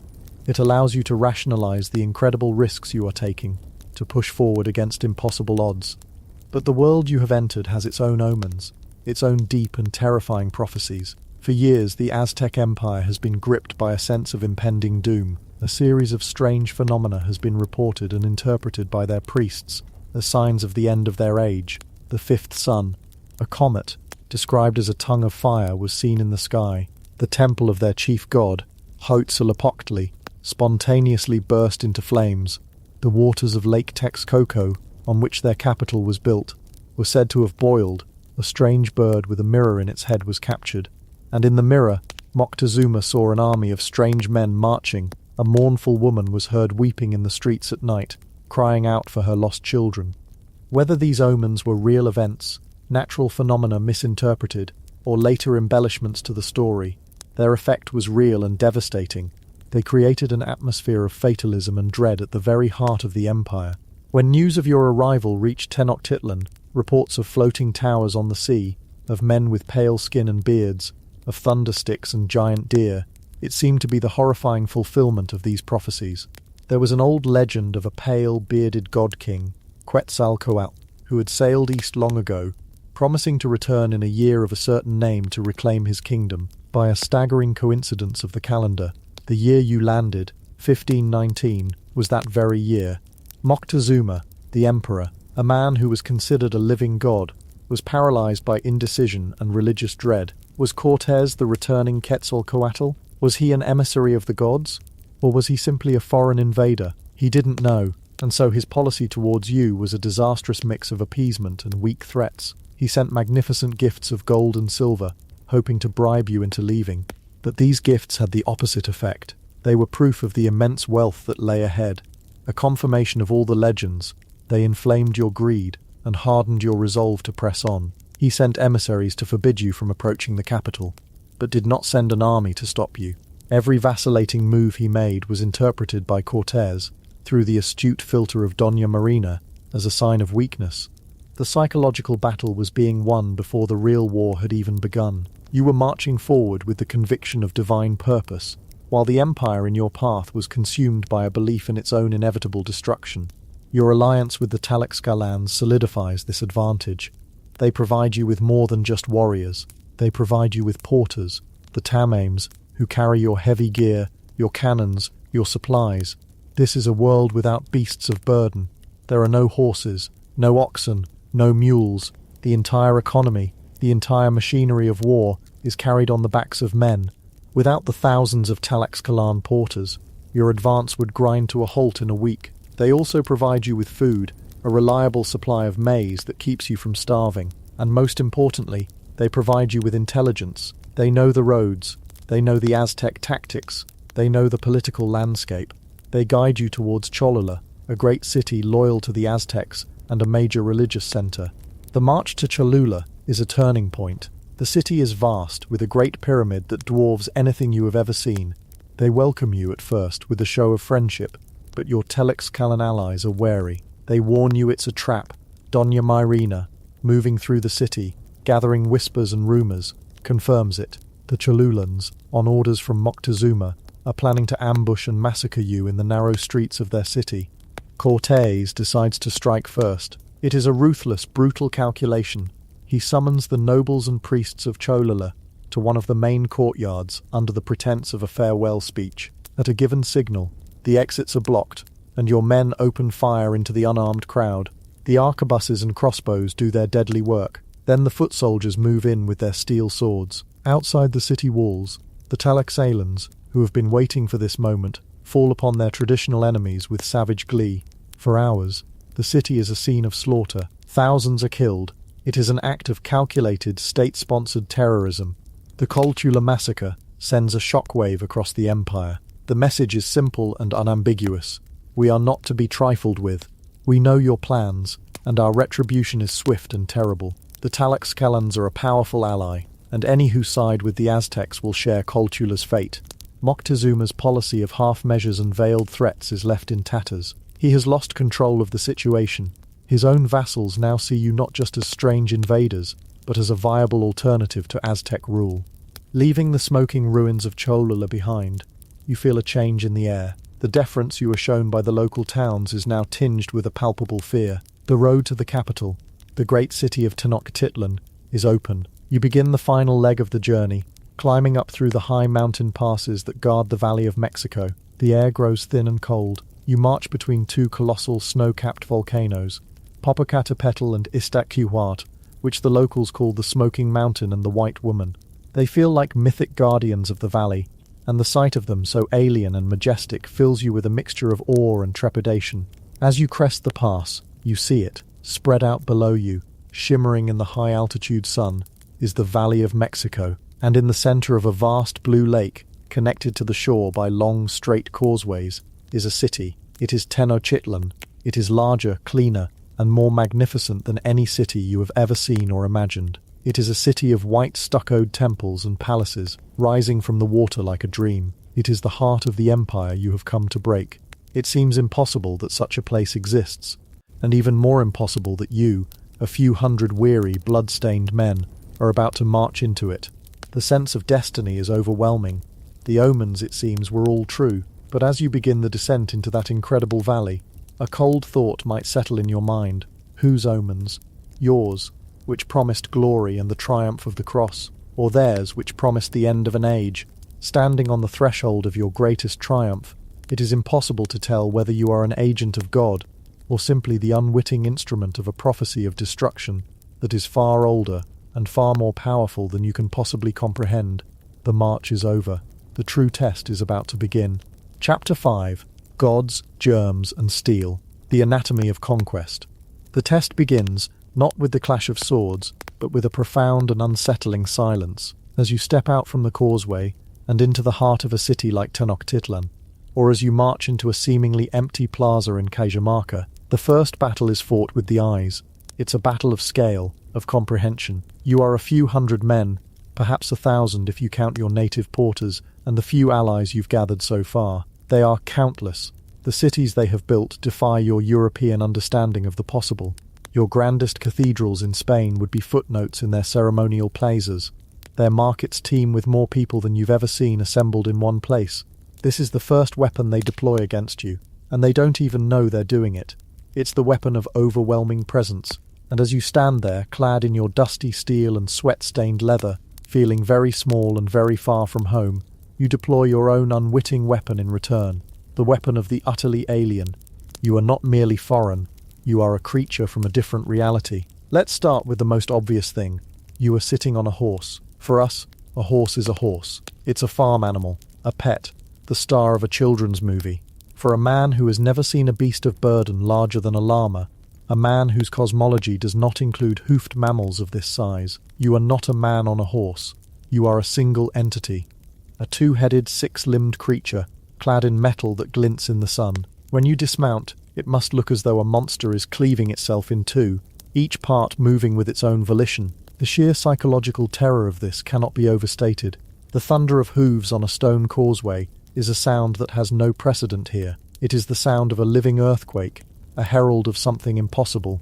And you smell. You smell of sweat that has been trapped in wool and leather for months. You smell of iron and horse and gunpowder. They smell of wood smoke, of maize, of flowers and incense. The very air between you is a frontier, a clash of two different worlds that don't even share the same scent profile. Let's talk about your own personal presentation. You are a walking advertisement for a metallurgical tradition, thousands of years in the making. Your helmet, a morion or a burgonet, is a piece of sculpted steel. It's designed to deflect a blow from a mace or a sword. It gleams. It's otherworldly. Your breastplate, your cuirass, can turn aside an arrow or a spear point. You are a walking tortoise, a man made of metal, and you carry a piece of steel in your hand. Your sword, likely a Toledo-made espada ropera, or a broader-bladed side sword, is the product of centuries of refinement. It's a marriage of strength and flexibility. It can thrust, it can slash, it can parry. It is, in essence, a perfectly engineered tool for killing other human beings. It is the culmination of Iron Age technology. Now let's look at your opponent. The elite Aztec warrior, a jaguar or eagle knight, is a fearsome sight. He is covered in brilliantly coloured feathers, his face a mask of predatory fury. His armour is a piece of textile engineering that would make a modern materials scientist nod in appreciation. It's called Icaquipilli, a thick, densely packed tunic of quilted cotton, soaked in salt water and dried to a stiff, almost board-like consistency. And we have to be clear, this was not primitive armour. It was perfectly adapted to the warfare of their world, against the weapons they faced. Arrows tipped with obsidian, spears, and their primary shock weapon. It was incredibly effective. It could stop an arrow better than many forms of European mail. It was lighter than steel, allowing for greater stamina in the high-altitude, hot climate. But it was designed for a different war, a war fought with stone. The primary weapon of that elite Aztec warrior is the macuatil. If you want to get poetic about it, it's a sword of glass. It's a heavy paddle-like club of dense oak, into which are set razor-sharp shards of obsidian. Obsidian, volcanic glass, is one of the sharpest materials on the planet. Its edge can be sharpened to a molecular thinness, far sharper than the finest steel scalpel. A blow from a macuatil is devastating. It doesn't just cut, it mangles. There are Spanish accounts of these weapons, in the hands of a strong warrior, being able to decapitate a horse. So here we have the confrontation, the sharpest material on Earth versus the strongest. And in this contest, strength wins. When an obsidian blade meets a steel helmet, the obsidian shatters. It's glass, after all. When it strikes a steel breastplate, it chips and breaks. And when your Toledo steel sword parries a blow from a macuatil, it bites into the wooden shaft. It shatters the embedded blades, and it remains intact. The macuahital is a weapon that can deliver one, maybe two, truly horrific blows before it becomes a glorified cricket bat. Your sword can be used all day. It can be used to thrust into the gaps of that quilted armour, to slash at unprotected limbs. It is durable. It is reusable. It is, frankly, from a different technological phylum. The Inca warrior in the south is similarly equipped. Bronze or copper-headed maces, spears, slings that could hurl stones with incredible velocity and accuracy. Again, these are weapons perfectly suited for fighting other men with similar equipment. But a stone-tipped spear glances off a steel breastplate, a sling stone, while it can certainly kill an unarmored man or stun one in a helmet, is not going to stop a cavalry charge. This is the steel part of the equation. It isn't that you are a better or braver warrior, it is that you have arrived at a knife fight carrying a gun. Your entire military culture is built around steel, and for good reason. For the past 700 years, your people in Spain have been engaged in the Reconquista, a near-constant, low-grade but technologically advancing war against the Moorish kingdoms. This centuries-long conflict was a forge, hammering out tactics, improving metallurgy, and perfecting the art of killing other well-armed armored men. You are the product of one of the most intensely militarized societies on Earth. They are the product of a system of warfare that was, by comparison, ritualized and technologically isolated. Their goal in battle, for instance, was often not to kill. The highest honor for an Aztec warrior was to capture an enemy for later sacrifice. To kill a man on the battlefield was, in a way, to waste a potential offering to the gods. This led to tactics that focused on surrounding, disabling, and capturing individuals. Your goal as a Spanish soldier is brutally simple: to kill as many of the enemy as possible, as quickly as possible, to break their lines and cause a rout. You are playing two entirely different games on the same field. While a group of eagle warriors might be trying to grapple one of your comrades to drag him away, his friends are not trying to capture them in return. They are using their swords to methodically sever limbs and punch holes in their enemies. It is a horrifying mismatch of objectives. And then there is the noise.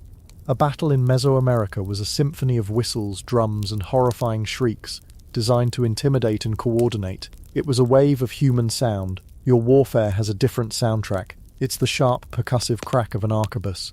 An arquebus of the 1520s is a clumsy, slow-loading, wildly inaccurate weapon. In a practical sense, it was probably less effective than a good crossbow, but it wasn't just a weapon. It was a psychological tool. It produced a flash of fire, a cloud of acrid smoke, and a sound like thunder.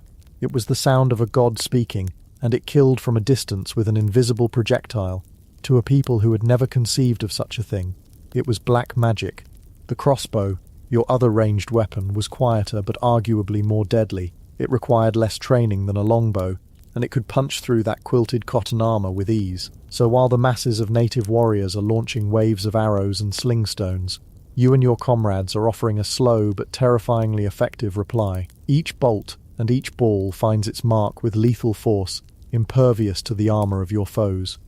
This brings us to the event at Cajamarca, a perfect microcosm of this entire dynamic. Francisco Pizarro marches with fewer than 200 men into the heart of the Inca Empire, an empire of millions. He has arranged a meeting with the Sapa Inca, Atahualpa, who arrives in the town square carried on a golden litter, surrounded by thousands of his retainers and soldiers, who are, we should note, largely unarmed as a show of good faith. Pizarro has hidden his men. He has cannons in the buildings surrounding the square. He has his handful of cavalrymen ready. The trap is set.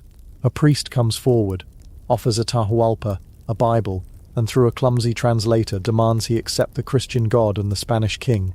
Atahualpa, a living god in his own right, is understandably unimpressed. He throws the book to the ground, and with that, Pizarro gives the signal. The cannons fire into the dense crowd, the arquebuses fire, and then the cavalry charges. Imagine it. You are an Inca noble standing near your emperor. You are in a place of peace. Suddenly, the world explodes. There is a sound you have never heard, a roar that shakes the very stones, and men around you fall, their bodies torn apart by an unseen force. Then, from the doorways, emerge these metal-skinned monsters, these six-limbed beasts, crashing into the crowd. They are taller than any man. They move faster than any man.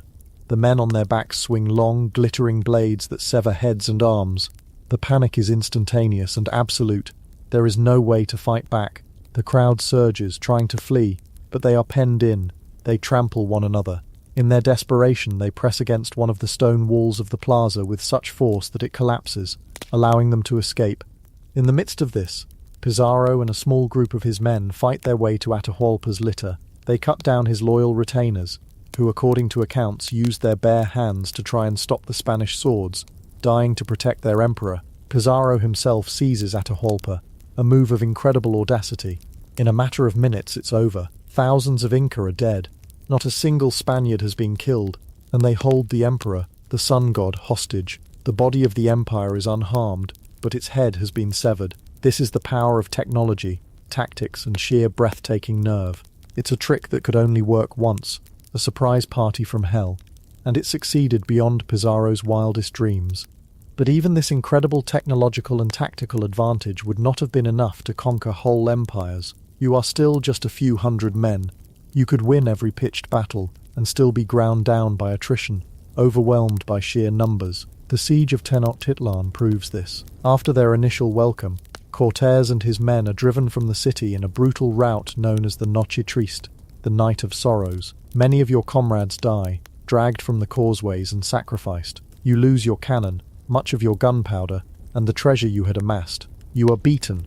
It is here, in the retreat and regrouping, that your most powerful ally truly begins its work. It is an ally you brought with you, but you do not command it. It travelled in the lungs and on the skin of your men. It is silent, invisible, and utterly indiscriminate. It is smallpox. The populations of the Americas had been geographically isolated for millennia. They had no exposure, and therefore no immunity, to the catalogue of diseases that had spent centuries sweeping through Europe, Asia, and Africa. Smallpox, measles, influenza, typhus. These were the common illnesses of your world, diseases that you and your men likely contracted as children and survived, leaving you with lifelong immunity.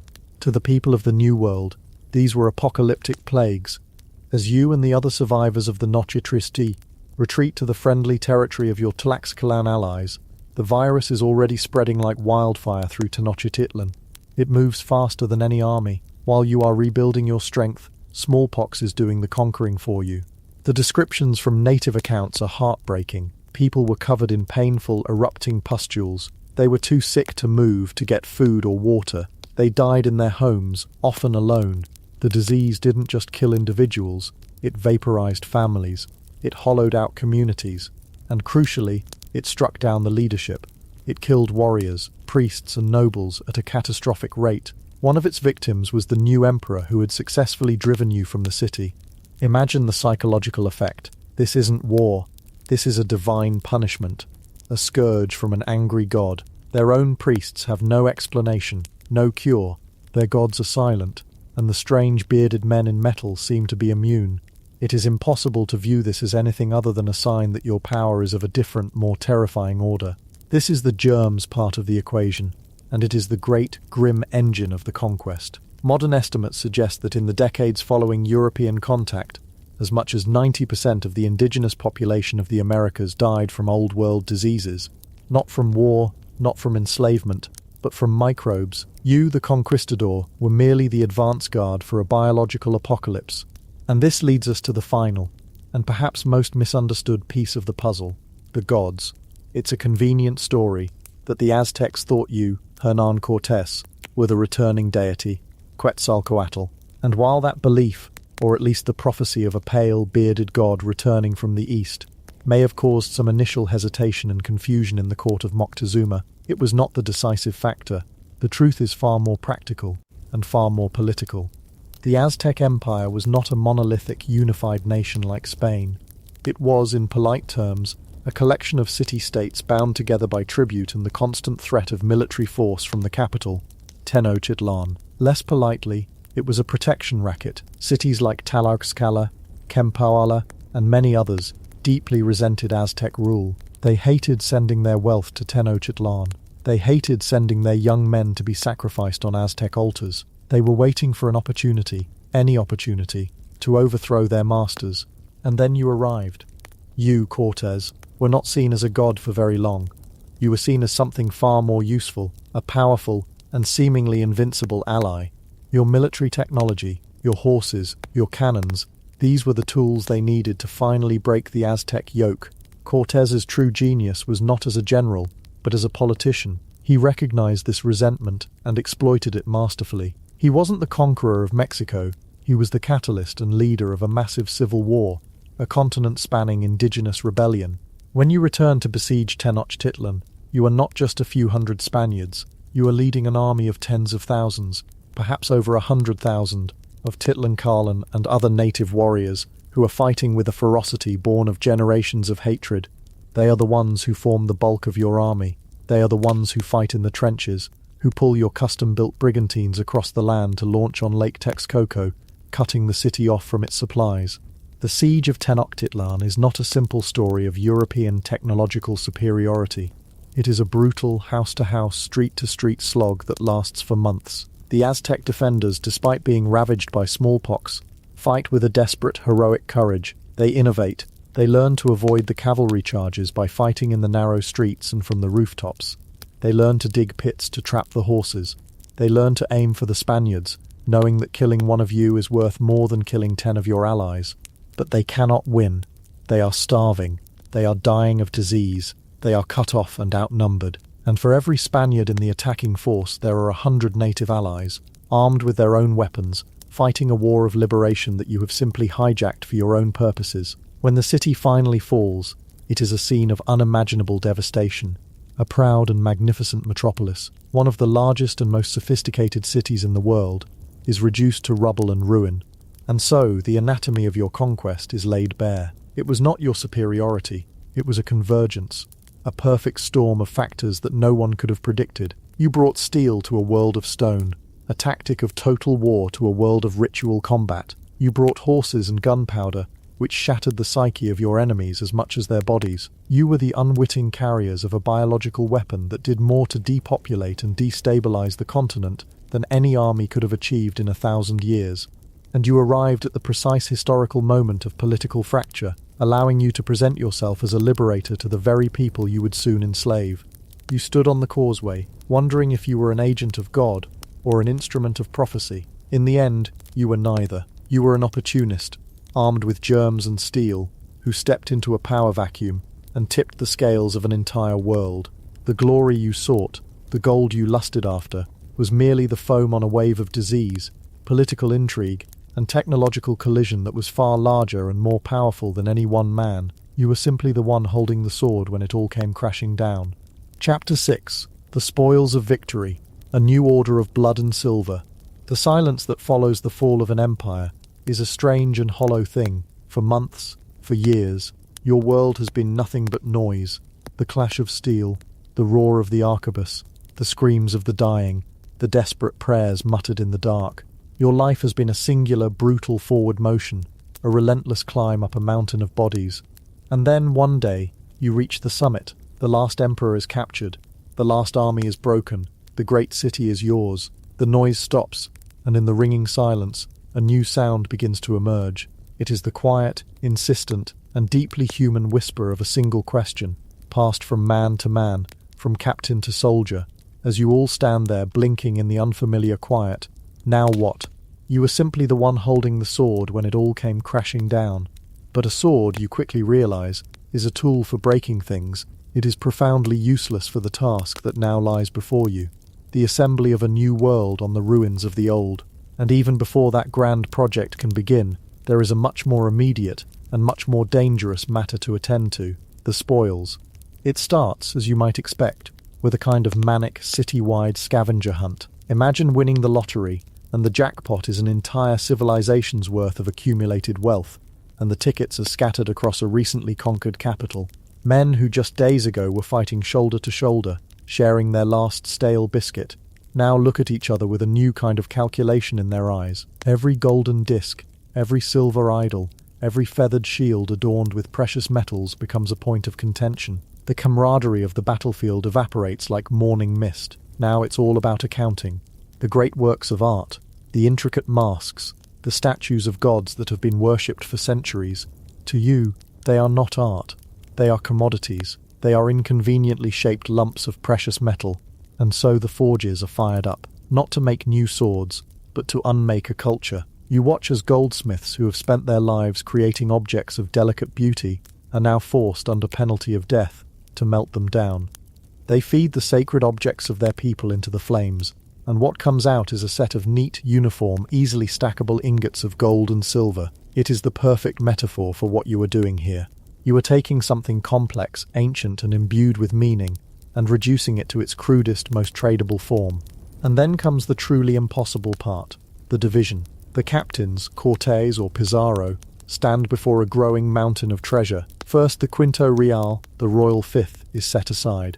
1/5 of everything, right off the top, goes to the King of Spain, a man you will likely never meet, who is sitting in a comfortable palace an entire ocean away.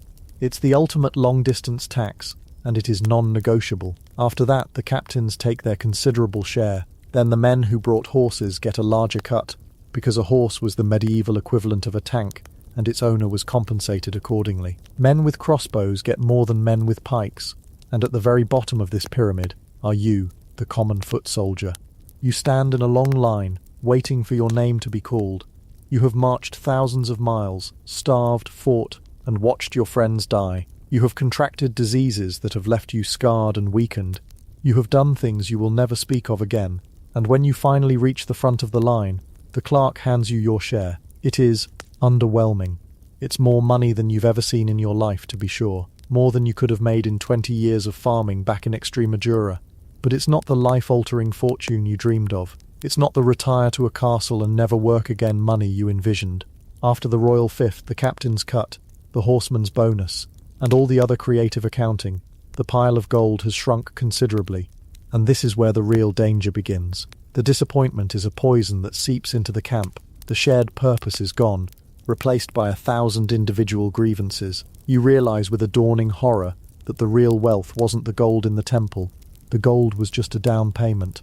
The real prize was the land itself, and more importantly, the people living on it. This is the moment when the conquest shifts from a military campaign to an act of corporate restructuring on a continental scale, and you are about to be promoted from soldier to middle manager in the most brutal enterprise imaginable. This new system has a polite, almost gentle-sounding name, the encomienda. It doesn't sound nearly as harsh as what it actually is. The word comes from the Spanish verb encomendar, meaning to entrust. On paper, it is a grant from the crown, given to you, a deserving conquistador, as a reward for your service. You are entrusted with a certain number of native souls. Your job, your sacred duty, is to see to their conversion to Christianity, to protect them, and to integrate them into the new Spanish society. It sounds like a noble paternalistic mission, a kind of divinely sanctioned social work. The reality, of course, is something else entirely. In exchange for your protection and your religious instruction, which often consists of little more than mass baptisms with little to no actual teaching, you are granted the right to demand tribute and labour from the people in your care. And with that single legal clause, a new form of feudalism, a new serfdom, is born in the Americas. You are not a slave owner. Not technically. The Crown is very clear on that point. You cannot buy or sell the people themselves. You have been granted a right to their labour. It is a legal distinction that makes all the difference in a courtroom in Madrid, and absolutely no difference to the man breaking his back in your field 1,000 miles away. So you, the one-time pig farmer, or second-born son with no inheritance, are suddenly a lord. You are an encombinero. You ride out to the village, or cluster of villages, that has been assigned to you. You probably don't speak the language. You don't understand the complex social hierarchies, the kinship ties, the ancient traditions that have governed life here for a millennium. All you see is a workforce. You present a piece of paper, stamped with a royal seal they cannot read, to the local headman, the cacique. You inform him, through a translator, of the new arrangement. The old gods are gone. The old empire is gone. You are the new reality. Your life transforms overnight. You are given a grant of land, often the very land the people of your encomienda live on. You build a house, a hacienda, a miniature fortress in the middle of this new alien world. You are no longer sleeping on the hard ground, wrapped in a thin blanket. You have a bed, servants, a stable. The rhythms of your life change. You are not fighting for survival anymore. You are managing an asset. Your days are spent calculating tribute. How much maize can this village produce? How many woven cloths can those women make? How many men do I need to clear that new field or build that new road? You are a CEO of a small, brutal agricultural startup. For the people of the encomienda, it is a catastrophe that unfolds in slow motion. Their world has been turned upside axle down. The conquest was a violent storm, but this is a permanent change in the climate. Their lives are no longer their own. They must work your lands before they can tend to their own. The tribute you demand is often more than they can possibly produce, forcing them into a state of permanent debt. If they resist, you have the legal right to suppress them with force. If they run away, you can hunt them down. You are their protector, their teacher, their judge, and their jailer, all rolled into one. The psychological dislocation is immense. Imagine everything that gave your life meaning: your religion, your government, your connection to your ancestors, your place in your community, being systematically dismantled and replaced by the incomprehensible demands of a bearded foreigner. You are told your gods are demons. You are told your way of life is savagery. You are given a new name, a saint's name, in a language you don't understand, and you are put to work building a world that has no place for you in it, except as a source of labor. The despair is a sickness of the soul, and it works in deadly concert with the actual diseases still ravaging the population: smallpox, measles, influenza. They sweep through these new concentrated labor settlements, and the workforce you are so carefully managing begins to die off at a rate that is simply terrifying. Back in Spain, there are debates. The Crown, to its credit, is deeply uneasy with what is happening. This wasn't quite the glorious missionary enterprise they had envisioned. Voices of conscience begin to be heard, most famously that of a Dominican friar named Bartolomé de las Casas. He had been an encomendero himself, and the cruelty he witnessed transformed him into a fiery advocate for the rights of the indigenous peoples. He writes scathing reports to the king, describing the horrors of the encomienda system, calling it a mortal pestilence that is destroying the very people the crown swore to protect and convert. This sparks one of the most remarkable, and in a way chilling debates of the age, the Valladolid debate. Held in the mid-16th century, the central question: are the native peoples of the Americas fully human? Do they possess souls in the same way Europeans do? It's a debate with profound theological and philosophical implications, but it is also, at its core, a debate about economics. If they are declared to be soulless or a lesser form of human, then their exploitation is far more justifiable. If they are declared to be fully human, with rights granted by God, then the entire economic model of the new colonies is thrown into question. The Crown, caught between the pull of its conscience and the immense wealth flowing into its treasury, tries to regulate the system. They issue the laws of Burgos in 1512, and later the more stringent new laws of 1542. These are, in essence, the first human rights laws for the Americas. They stipulate the hours a person can be made to work. They mandate that the encomenderos must provide adequate food and housing. They forbid the use of native peoples as pack animals. They are a list of regulations that reads like a modern-day HR manual for a deeply unethical company. And in the colonies, you and your fellow encomenderos treat these laws with the same respect a wolf treats a fence. You are thousands of miles from the courtroom. The royal officials sent to enforce these laws are easily bribed, intimidated, or simply overwhelmed. You read the edicts from the king, nod gravely, and then go right back to doing what you were doing. When the new laws are proclaimed in Peru, attempting to phase out the encomienda system altogether, the conquistadors rise in open rebellion against the crown. They have not conquered an empire just to be told by some distant bureaucrat that they cannot enjoy the fruits of their victory. They fought for this, they bled for it, and they will kill to keep it. The crown is forced to back down, to compromise. The encomienda, though weakened, will persist for generations. You settle into your role as a colonial lord, but there is a restlessness that gnaws at you. The agricultural tribute is fine. It makes you comfortable, but it is slow wealth. It is not the stuff of legend. The dream of El Dorado, the city of gold, never truly dies. It just shifts its form.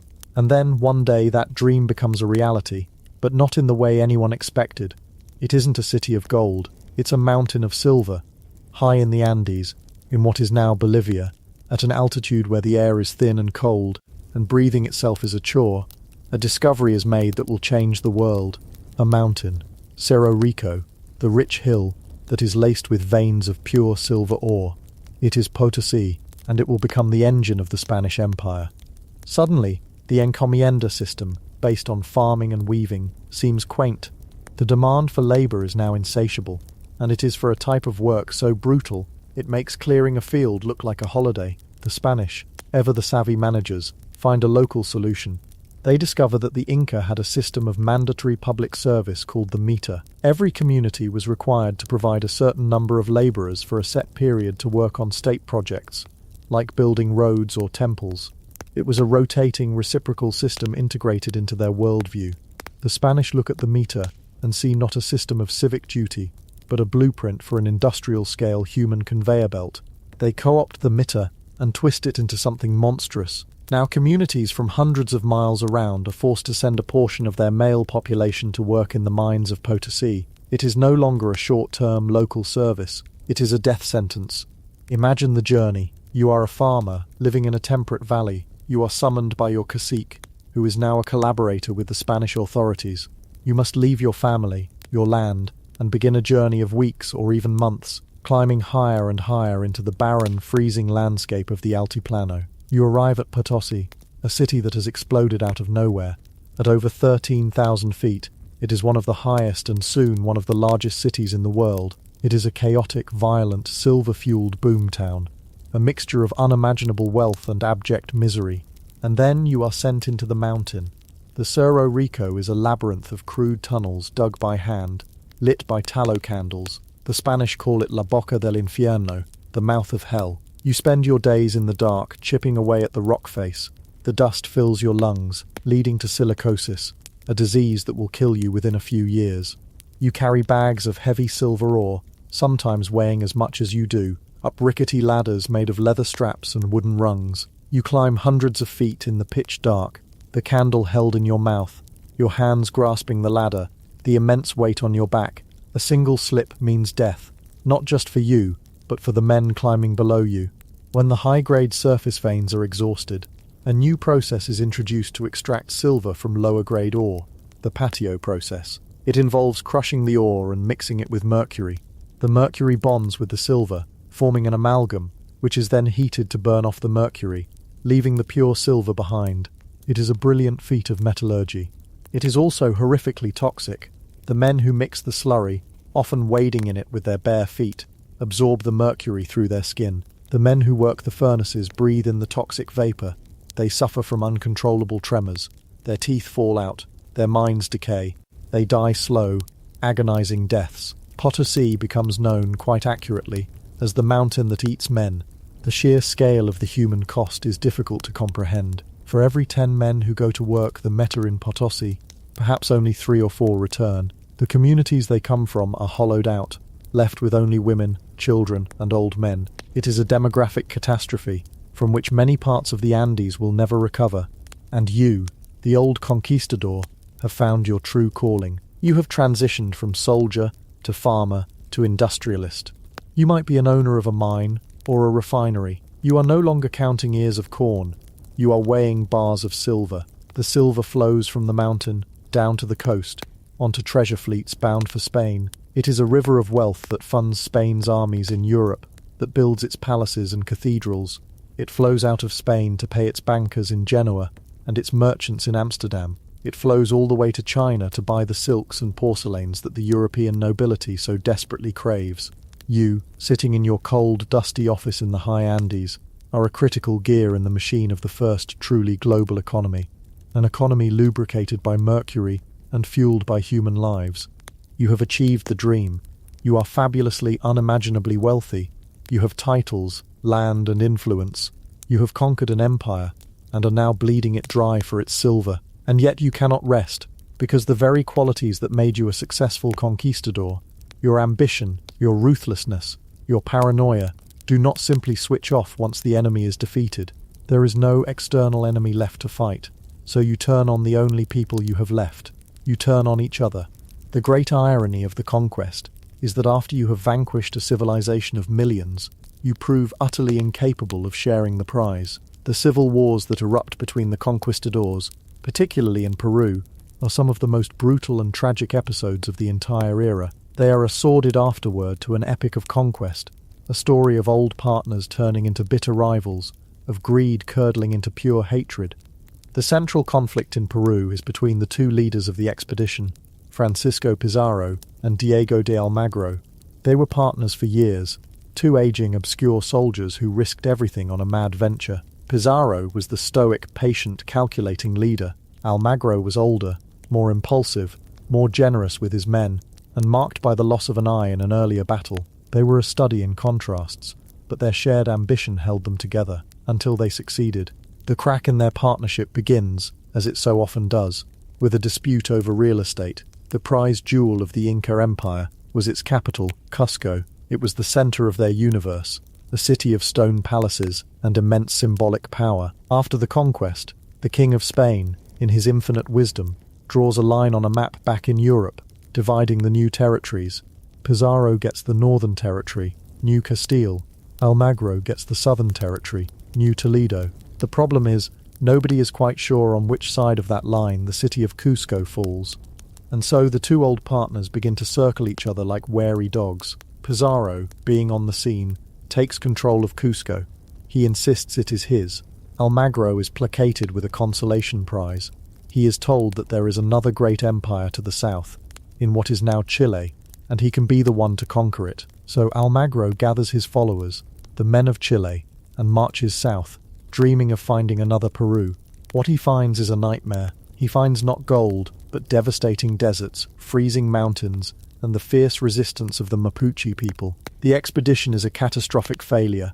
Almagro returns north, his army in tatters, his fortune spent, and his heart filled with bitterness.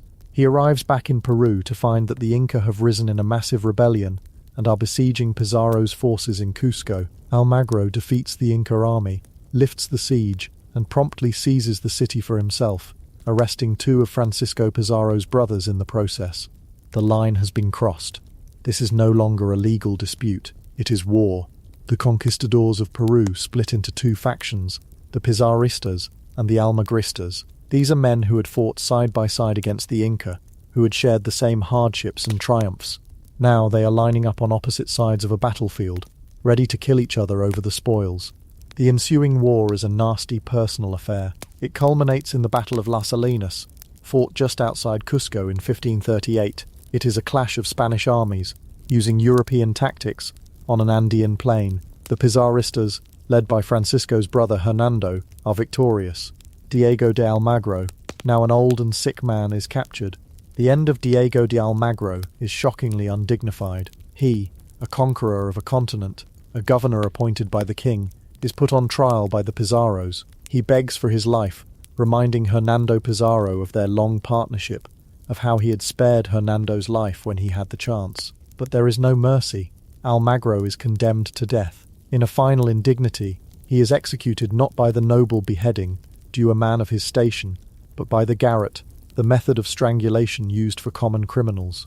His body is then publicly beheaded in the main square of Cusco, the very city he fought so desperately to possess.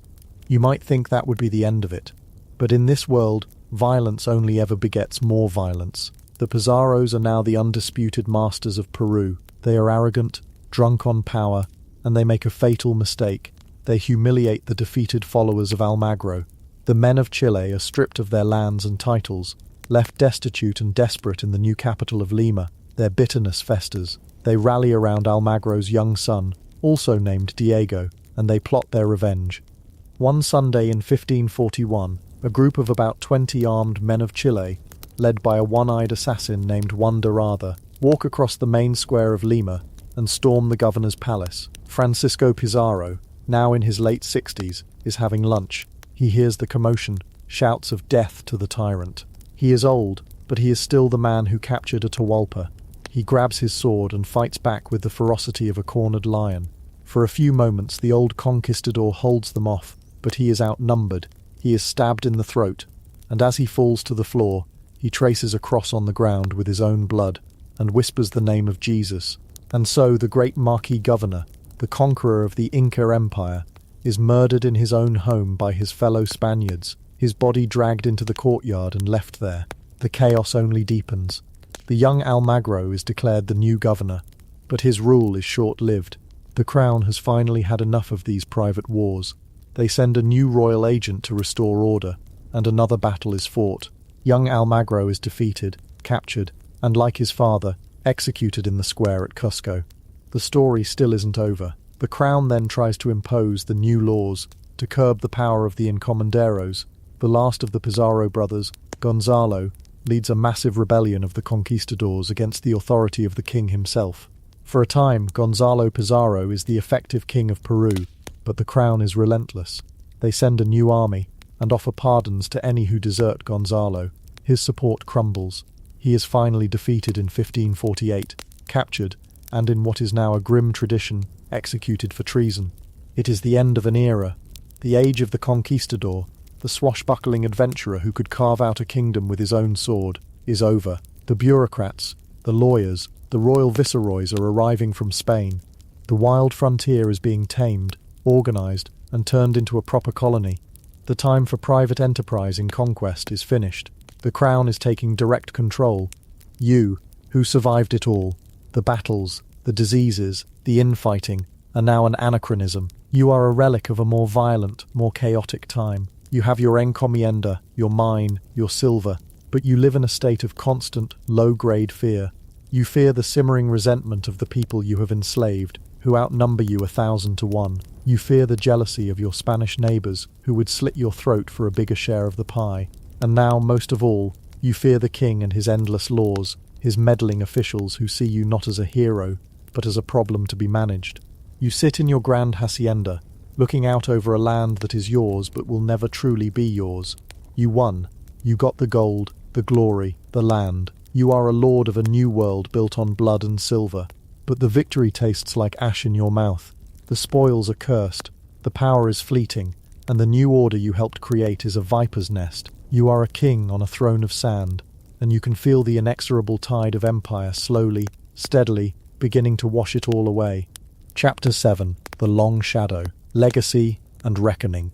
And so the tide comes in. It doesn't arrive with the crash of a storm surge, but with the quiet, relentless lapping of paperwork. It smells not of salt and sea, but of dry ink, sealing wax, and the faint, dusty scent of a lawyer's robes. You see, the thing about building an empire is that the first wave consists of men with swords and incredible desperate courage. They are the entrepreneurs, the wildcatters, the freelancers who operate on grit and questionable morals. But the second wave is always the men with clipboards, the accountants, the bureaucrats, the royal functionaries sent from the Home Office to audit the books, formalise the procedures, and remind the star regional manager that he is in fact still just an employee. That grand hacienda, that throne of sand, is suddenly subject to zoning laws you never heard of. The tribute you demand from local villages is now subject to a royal tax you are expected to collect and remit. The men you command are no longer a private army, they are technically part of the Royal Armed Forces, and the Crown would very much like an inventory of their equipment, please. The era of glorious, bloody improvisation is over. The era of the triplicate form has begun, and for a man who stared down the Aztec priesthood and marched his men through impossible jungles, there is perhaps no enemy more terrifying, more soul-crushingly patient than a mid-level bureaucrat from Castile with a royal charter and a lifetime pension. The gold and the glory were supposed to be the destination, the happy ending. But you and your comrades are about to discover a profound and deeply ironic truth. Conquering an empire is one thing, cashing the check is another, and the bank, in this case the Spanish crown, has some very particular terms and conditions. Let's start with the poster boy himself, Hernán Cortés, the man who toppled the Mexica, the conqueror of Tenochtitlan. Surely he lived out his days as a king in all but name, draped in silks and revered as a hero. Well, yes and no, and mostly no. After the conquest, Cortés was indeed granted vast estates, thousands of vassals, and the grand title of Marquess of the Valley of Oaxaca. He was, by any measure, fantastically wealthy, but he was also fantastically ambitious. He didn't just want to be a rich nobleman, he wanted to be the undisputed ruler of New Spain. He saw it as his creation, his personal project. The crown, however, had a slightly different perspective. They saw Cortés as a brilliant but dangerously powerful subject who was getting far too big for his britches. The last thing King Charles V wanted was a new line of feudal lords across the Atlantic who might one day decide they didn't need a king an ocean away. So the tide of bureaucracy began to roll in. A formal government was established in Mexico City, a viceroy was appointed, and a high court, the audiencia, was set up. Suddenly, Cortés, the supreme commander, found himself being audited. His decisions were questioned. His enemies and rivals back in Spain and in the New World whispered accusations in the king's ear that Cortés was skimming profits, that he was hiding treasure from the royal fifth, that he was ruling like a tyrant, that he was plotting to declare himself king. So Cortés did what any powerful man drowning in red tape does. He went straight to the top. He sailed back to Spain in 1528 to plead his case directly with the king, and at first it was a triumph. He was received with honour, confirmed in his lands and titles. He brought with him a spectacular entourage of indigenous nobles, exotic animals, and chests of gold and jewels that dazzled the Spanish court. He was the celebrity of the hour, but the core issue remained. The king honored him, but he did not give him what he truly wanted: ultimate political authority over the land he had conquered. The bureaucrats had already won. The system was in place. Cortés would spend the rest of his life tangled in a web of lawsuits that would make a modern corporate lawyer weep. He sued the crown for what he believed was his fair share of the profits. He sued his rivals for slander. He was countersued by the families of men he had executed. He was investigated for the suspicious death of his first wife. He financed further expeditions, hoping to find new lands and recapture that old glory, but they all ended in failure and debt. He returned to Spain one last time in 1540, a much older, more embittered man. He was now just another petitioner at court, a famous name from a previous decade, lost in the crowd of hopefuls seeking the king's favour. There's a story, likely apocryphal but telling, that he forced his way to the king's carriage, and when the monarch asked who this presumptuous man was, Cortés replied, "I am a man who has given you more provinces than your ancestors left you cities." It was a bold and fatally arrogant thing to say. The king, essentially, left him on reed. Cortés died in 1547, in a small town near Seville, a wealthy but deeply frustrated man. He died not in battle, but while preparing yet another lawsuit. His body was buried and reburied multiple times, moved from Spain to Mexico and back again. His final resting place, a subject of as much contention as his life had been. He got the gold, but the glory proved to be a slippery, legalistic phantom. He had conquered an empire with a handful of men, but he was ultimately defeated by a mountain of paper. If Cortés' end was a long, slow fizzle of legal frustration, the fate of the conquerors of Peru was a much more dramatic, operatic explosion of violence. The story of Francisco Pizarro and his partners is less a tale of imperial expansion and more a gangster movie script written by Shakespeare, where the conquest of Mexico was relatively centralized under one dangerously charismatic leader. The conquest of the Inca was more of a startup company, founded by a group of ambitious, ruthless, and deeply suspicious old men. The main partners were Pizarro, the stoic and illiterate hardman, Diego de Almagro, the one-eyed, equally tough but perpetually aggrieved number 2, and Hernando de Luque, the priest who handled the financing. From the very beginning, their partnership was a toxic brew of jealousy and mistrust. They argued over the division of spoils. They argued over who got which titles. Almagro, in particular, always felt he was getting the short end of the stick, a feeling Pizarro's arrogant and grasping brothers did nothing to soothe. After they captured the Inca emperor Atahualpa and extorted a room full of gold for his ransom, the cracks in their partnership became chasms. The crown, in its infinite and distant wisdom, carved up the new territory in a way that was almost designed to cause conflict. Pizarro got the richer, more prestigious northern territory, including the city of Cuzco. Almagro was granted the lands to the south, a region that was rumoured to be even richer, so Almagro marched his army south into what is now Chile, a brutal and costly expedition, only to find that it was mostly mountains and desert, with no great golden kingdom to plunder. He returned to Peru, broke and furious, convinced he had been swindled. He then did what any disgruntled business partner would do. He staged a hostile takeover.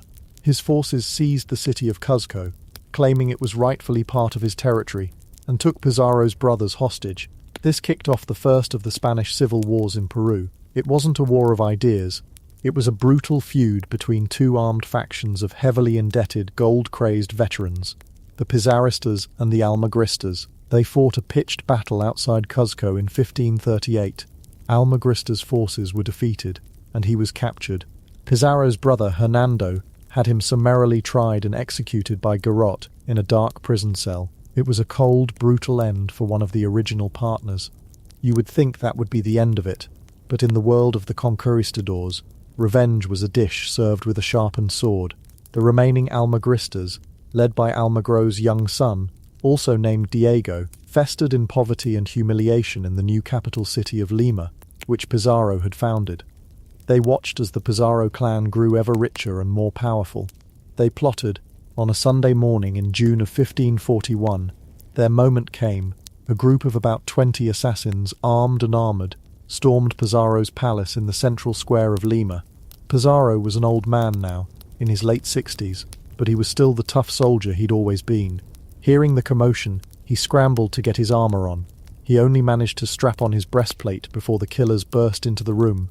He fought back fiercely with his sword, aided by a few loyal retainers, but the numbers were against him. He was stabbed multiple times in the throat, in the head, all over his body.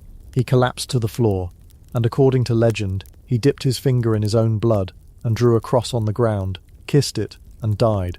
The man who had conquered the largest empire in the Americas was not killed by the Inca. He was murdered in his own house, at lunchtime, by his own countrymen, the associates of the business partner he had double-crossed and killed. It was a messy, squalid and pathetic end.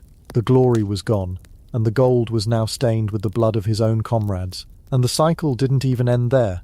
The younger Almagro was eventually defeated and executed by a royal official sent to restore order. Pizarro's brother Gonzalo would later lead another rebellion against the crown's authority, and would, in turn, be captured and beheaded.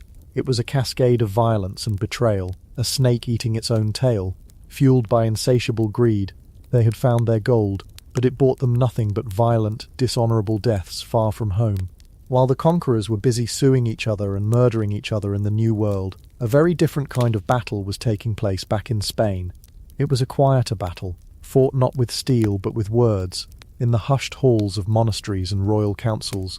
But in many ways it was a battle for the very soul of the new empire. As shiploads of silver began to arrive, so too did shiploads of stories, horrifying stories of massacres, of enslavement, of a demographic collapse on a scale that was difficult to comprehend. And not everyone in Spain was comfortable with it. The Spanish conscience, you see, was a very real and powerful thing. This was a deeply Catholic country, fresh from its own centuries-long Reconquista. The ideas of just war, of the rights of non-believers, and of the moral responsibility of the crown were not just academic talking points, they were matters of eternal salvation. And a growing number of priests and friars who had witnessed the conquest firsthand began to raise their voices. The most famous and most persistent of these voices belonged to a Dominican friar named Bartolomé de las Casas. Las Casas was not some naive idealist. He had gone to the Americas as a colonist himself, had owned an encomienda, a grant of native labour, and had participated in the conquest of Cuba. But what he saw there horrified him. He witnessed mass killings, torture, and families being torn apart. He saw a vibrant, thriving population melt away like snow in the sun from disease, overwork, and sheer despair, and he had a profound moral crisis. In 1514, he gave up his own encomienda and dedicated the rest of his very long life. He lived into his 90s to being the chief advocate and protector of the indigenous peoples. He became a thorn in the side of the colonial establishment and a lobbyist at the royal court. He wrote books, he preached sermons, he debated. His central argument was simple, and, to us, blindingly obvious, that the indigenous peoples of the Americas were fully human, with souls, reason, and rights. They were not, as some colonists argued, natural slaves or beasts of burden. Therefore the conquest was unjust, the wars were illegal, and the system of forced labour was a mortal sin for which all of Spain would be called to account by God. This was, to put it mildly, a controversial take. It directly threatened the economic foundation of the entire colonial enterprise, which ran on coerced indigenous labour. The colonists and their backers argued that without the encomienda, the mines would close, the farms would fail, and the whole project would collapse. They needed a powerful intellectual counter-argument, and they found one in a man named Juan Ginés de Sepúlveda. Sepúlveda was everything. Las Casas was not. He was a celebrated scholar, a humanist, a translator of Aristotle, a man who had never set foot in the Americas. He was a creature of the library, not the jungle, and he took on the task of providing the philosophical justification for the conquest. Drawing on Aristotle's theory of natural slavery, Sepúlveda argued that some peoples are simply inferior to others, and are thus destined by nature to be ruled. He contended that the indigenous peoples, with their practices of human sacrifice and what he saw as their barbarism, fit this category. Therefore, the Spanish conquest was not only legal, but was a moral duty. It was a just war to bring them out of their depraved state, to civilize them, and to open the door for their conversion to Christianity, by force if necessary. The conflict between these two opposing views came to a head in 1550 in the Spanish city of Valladolid. The Emperor Charles V, troubled by the debate and by his own conscience, did something remarkable. He suspended all new expeditions of conquest and convened a special council of jurists and theologians to hear both sides and determine once and for all whether the Spanish conquest of the Americas was just. Imagine this for a moment, a major imperial power, at the very height of its expansion, pausing to hold a public debate on the fundamental morality of its own actions. It's almost unthinkable. It was the first, and perhaps the last time something like this ever happened on such a scale. The Valladolid debate was not a face-to-face shouting match, but a formal presentation of arguments. Sepulveda went first, laying out his calm, scholarly, Aristotle-based case for the inferiority of the indigenous peoples and the justice of the Spanish cause. Then came Las Casas. For 5 straight days he spoke, reading from his massive, sprawling work in progress, arguing with fiery passion and encyclopedic detail about the humanity, the intelligence, and the complex societies of the peoples he had lived among. He painted a devastating picture of Spanish cruelty and argued that the only just and effective way to convert people was through peace and persuasion, not violence.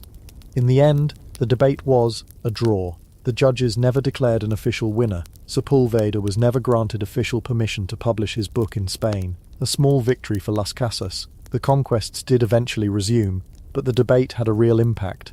It led to reforms in the law, intended to offer greater protection to indigenous populations. These laws were, of course, almost universally ignored by the colonists on the ground, who had a saying, "Obedezco pero no cumplo," I obey but I do not comply. It was too easy for officials thousands of miles away to look the other way. But the debate itself mattered. It showed that the empire was not a monolith. It had a conscience, even if that conscience was frequently overruled by greed. It forced the Spanish to confront the profound moral contradictions at the heart of their new world. And it unleashed a war of narratives, a battle for the story of the conquest, that continues to this very day. This battle of narratives has a name, the Black Legend, or La Leyenda Negra. Las Casas, in his passionate effort to shock the Spanish crown into action, wrote a short, incendiary book in 1552. Its full title was A Short Account of the Destruction of the Indies. It is a relentless, brutal catalogue of Spanish atrocities. It is pure polemic, designed for maximum emotional impact. Las Casas details massacres, torture, the burning of chieftains, the dashing of babies' heads against rocks. He intended it as an internal critique, a plea for reform from within the Spanish system. But he made a crucial mistake. He published it. And in the 16th century, a book was the equivalent of a viral social media post. It was translated into every major European language: Dutch, French, English, German, and Spain's rivals, particularly the Protestant nations of Northern Europe, who were locked in a geopolitical death struggle with the mighty Catholic Empire, seized upon it with glee. This was the best propaganda they could have ever hoped for. It was written not by an enemy, but by a Spanish bishop, an insider. It confirmed all their worst stereotypes about the Spanish being uniquely cruel, bigoted and depraved. Engravers like the Dutchman, Theodore de Bry, created gruesome illustrations to accompany the text, depicting scenes of unimaginable brutality that were then mass-produced and circulated across Europe. And so the Black Legend was born. It was the idea that the Spanish conquest was nothing but an orgy of genocide, greed, and Catholic fanaticism, a uniquely evil chapter in the annals of human history. Now, were there horrific atrocities? Absolutely. Las Casas wasn't making things up. The demographic collapse was real, the cruelty was real, but the Black Legend was also a masterful piece of political propaganda. It flattened a complex history into a simple morality play of evil Spaniards and innocent natives. It conveniently ignored the fact that other European powers, like the English and the French, would go on to commit their own share of atrocities in their own colonies. It was a way for Spain's enemies to feel morally superior while competing for the same imperial prize. It was less about defending the indigenous peoples and more about attacking Spain. The Spanish, of course, fought back against this PR nightmare, and the conquistadors themselves were the first to get their side of the story out. This brings us to the Chronicles of the Conquest, the memoirs written by the participants.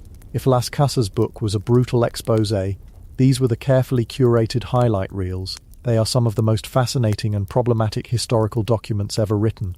Think of them as the 16th century equivalent of a LinkedIn profile, combined with a celebrity memoir. Their purpose was twofold. First, to create a thrilling adventure story, full of epic battles, narrow escapes, and heroic deeds that would secure the author's place in history. Second, and more importantly, they were formal petitions. They were written as a probanza de merito, a proof of merit, submitted to the crown in the hopes of being rewarded with titles, land grants and pensions.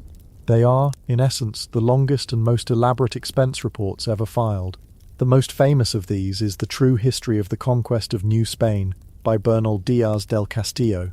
Diaz was a common foot soldier who fought alongside Cortés from the very beginning. He wrote his account as an old man in Guatemala, decades after the events, and his motivation was, in his own words, to set the record straight. He was annoyed by other historians who gave all the credit to Cortés. Diaz wanted the world, and more importantly the king, to know that the conquest was won not just by one great captain, but by the sweat, blood and courage of the common soldiers like himself. His book is incredible. It's vivid, personal, and full of the kind of small, authentic details that make history come alive. He remembers the names of his comrades' horses. He describes the fear and the stench and the confusion of battle. He recalls what they ate, the jokes they told, the terror they felt as they heard the drums of sacrifice from the tops of the Great Pyramids. It's a masterpiece of storytelling. It is also a masterpiece of self-justification. Diaz, like all the chroniclers, downplays the Spanish brutality and the role of disease. He emphasizes the barbarism of the Aztecs to justify the war. He portrays the Spaniards as pious heroes guided by God's will. He carefully edits out the greed, the infighting, and the moments of pure, unadulterated terror and incompetence. It's not a lie exactly, but it's the truth told from a very specific self-serving angle. It's a story told by a man who needs to believe, and needs the government to believe, that his life's work was a glorious and righteous crusade, and not just a bloody smash and grab that got out of hand. So you have these two competing narratives, born from the same events: the Black Legend, which paints the conquest as uniquely evil, and the Heroic Chronicle, which paints it as uniquely glorious. The truth, of course, is somewhere in the messy, uncomfortable, and deeply human space in between. It was an enterprise driven by a complex mix of motivations, profound religious faith and bottomless greed, incredible courage and unspeakable cruelty, a desire to build a new world, and a shocking disregard for the people who already lived there. And so we come to the final accounting. What was the long shadow, the ultimate legacy of this brief, violent era? It is, in a word, the world we now inhabit. The conquest of the Americas was not just a regional event.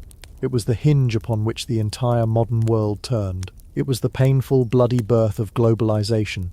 The most immediate and devastating legacy was demographic. The arrival of Europeans in the Americas triggered the single greatest population catastrophe in human history. It wasn't primarily the swords and cannons that did it. It was the germs, smallpox, measles, influenza, common diseases in Europe that the indigenous peoples had no immunity to.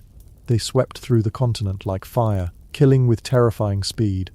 Estimates vary, but it's believed that as much as 90% of the pre-Columbian population died in the century and a half after Columbus. It was an unintentional but utterly effective form of biological warfare. Entire cultures, languages and civilizations vanished. The new world that the conquistadors conquered was in many ways an empty world that they themselves had emptied. But out of that devastation, a new world was born. The conquest initiated a profound biological and cultural mixing, what scholars call the Columbian Exchange. From the Americas, Europe received foods that would revolutionize its diet and fuel a population boom.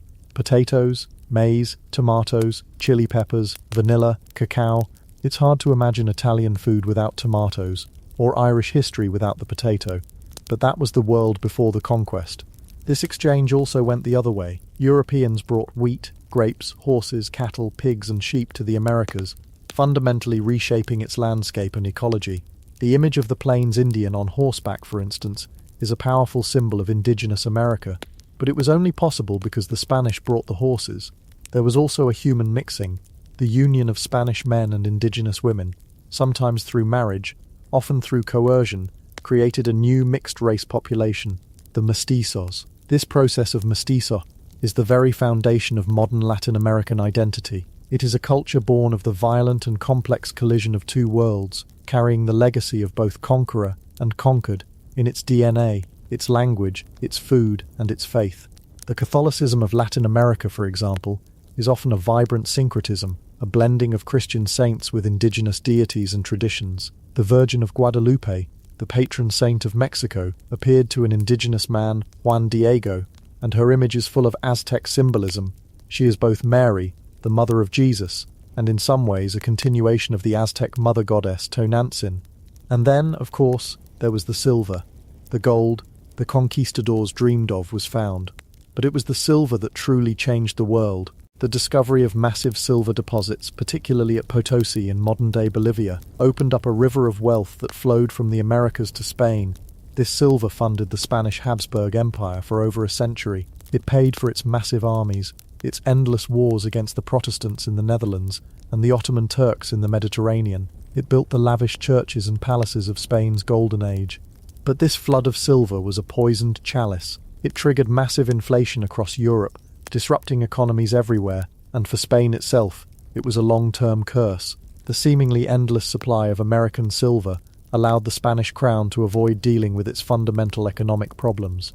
It didn't need to encourage domestic industry or reform its tax system. It could just pay for everything with silver from the New World. So while other countries like England and the Netherlands were developing modern market economies, Spain was coasting on a silver high. When the silver mines began to decline in the 17th century, the Spanish economy, hollowed out and uncompetitive, collapsed, and the empire began its long, slow decline.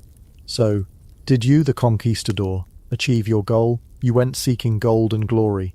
You found the gold, but it was a treasure that poisoned your country, bought you a violent death, or trapped you in a purgatory of lawsuits. You sought glory, but your legacy is a tangled mess of heroism and villainy. A story so contested that 4 centuries later, we still cannot agree on what to call it. Was it a discovery? A conquest? An encounter? An invasion? A genocide? The words themselves are a battlefield. Your shadow is long indeed. It stretches from the silver mines of Potosi to the financial markets of Amsterdam. It is in the genetic makeup of hundreds of millions of people in the Americas. It is in the food on our plates. It is in the enduring inequalities and the vibrant cultural fusions that define a hemisphere. You sit in your hacienda, an old man now. The ghosts are many. The ghost of the comrade you betrayed for a larger share of gold. The ghosts of the thousands of indigenous people who died in the mines to make you rich. The ghost of your younger self. The man who stepped off a boat with nothing but a sword and an impossible dream before you knew the true cost of that dream. The tide of empire did not just wash away your throne of sand. It washed over the entire world, and its currents are still pulling us, gently but inexorably, into a future shaped by the choices you made, for good and for ill, in that brief, brutal, and world-altering quest for gold and for glory. And now, you can finally rest. But the world you made never will.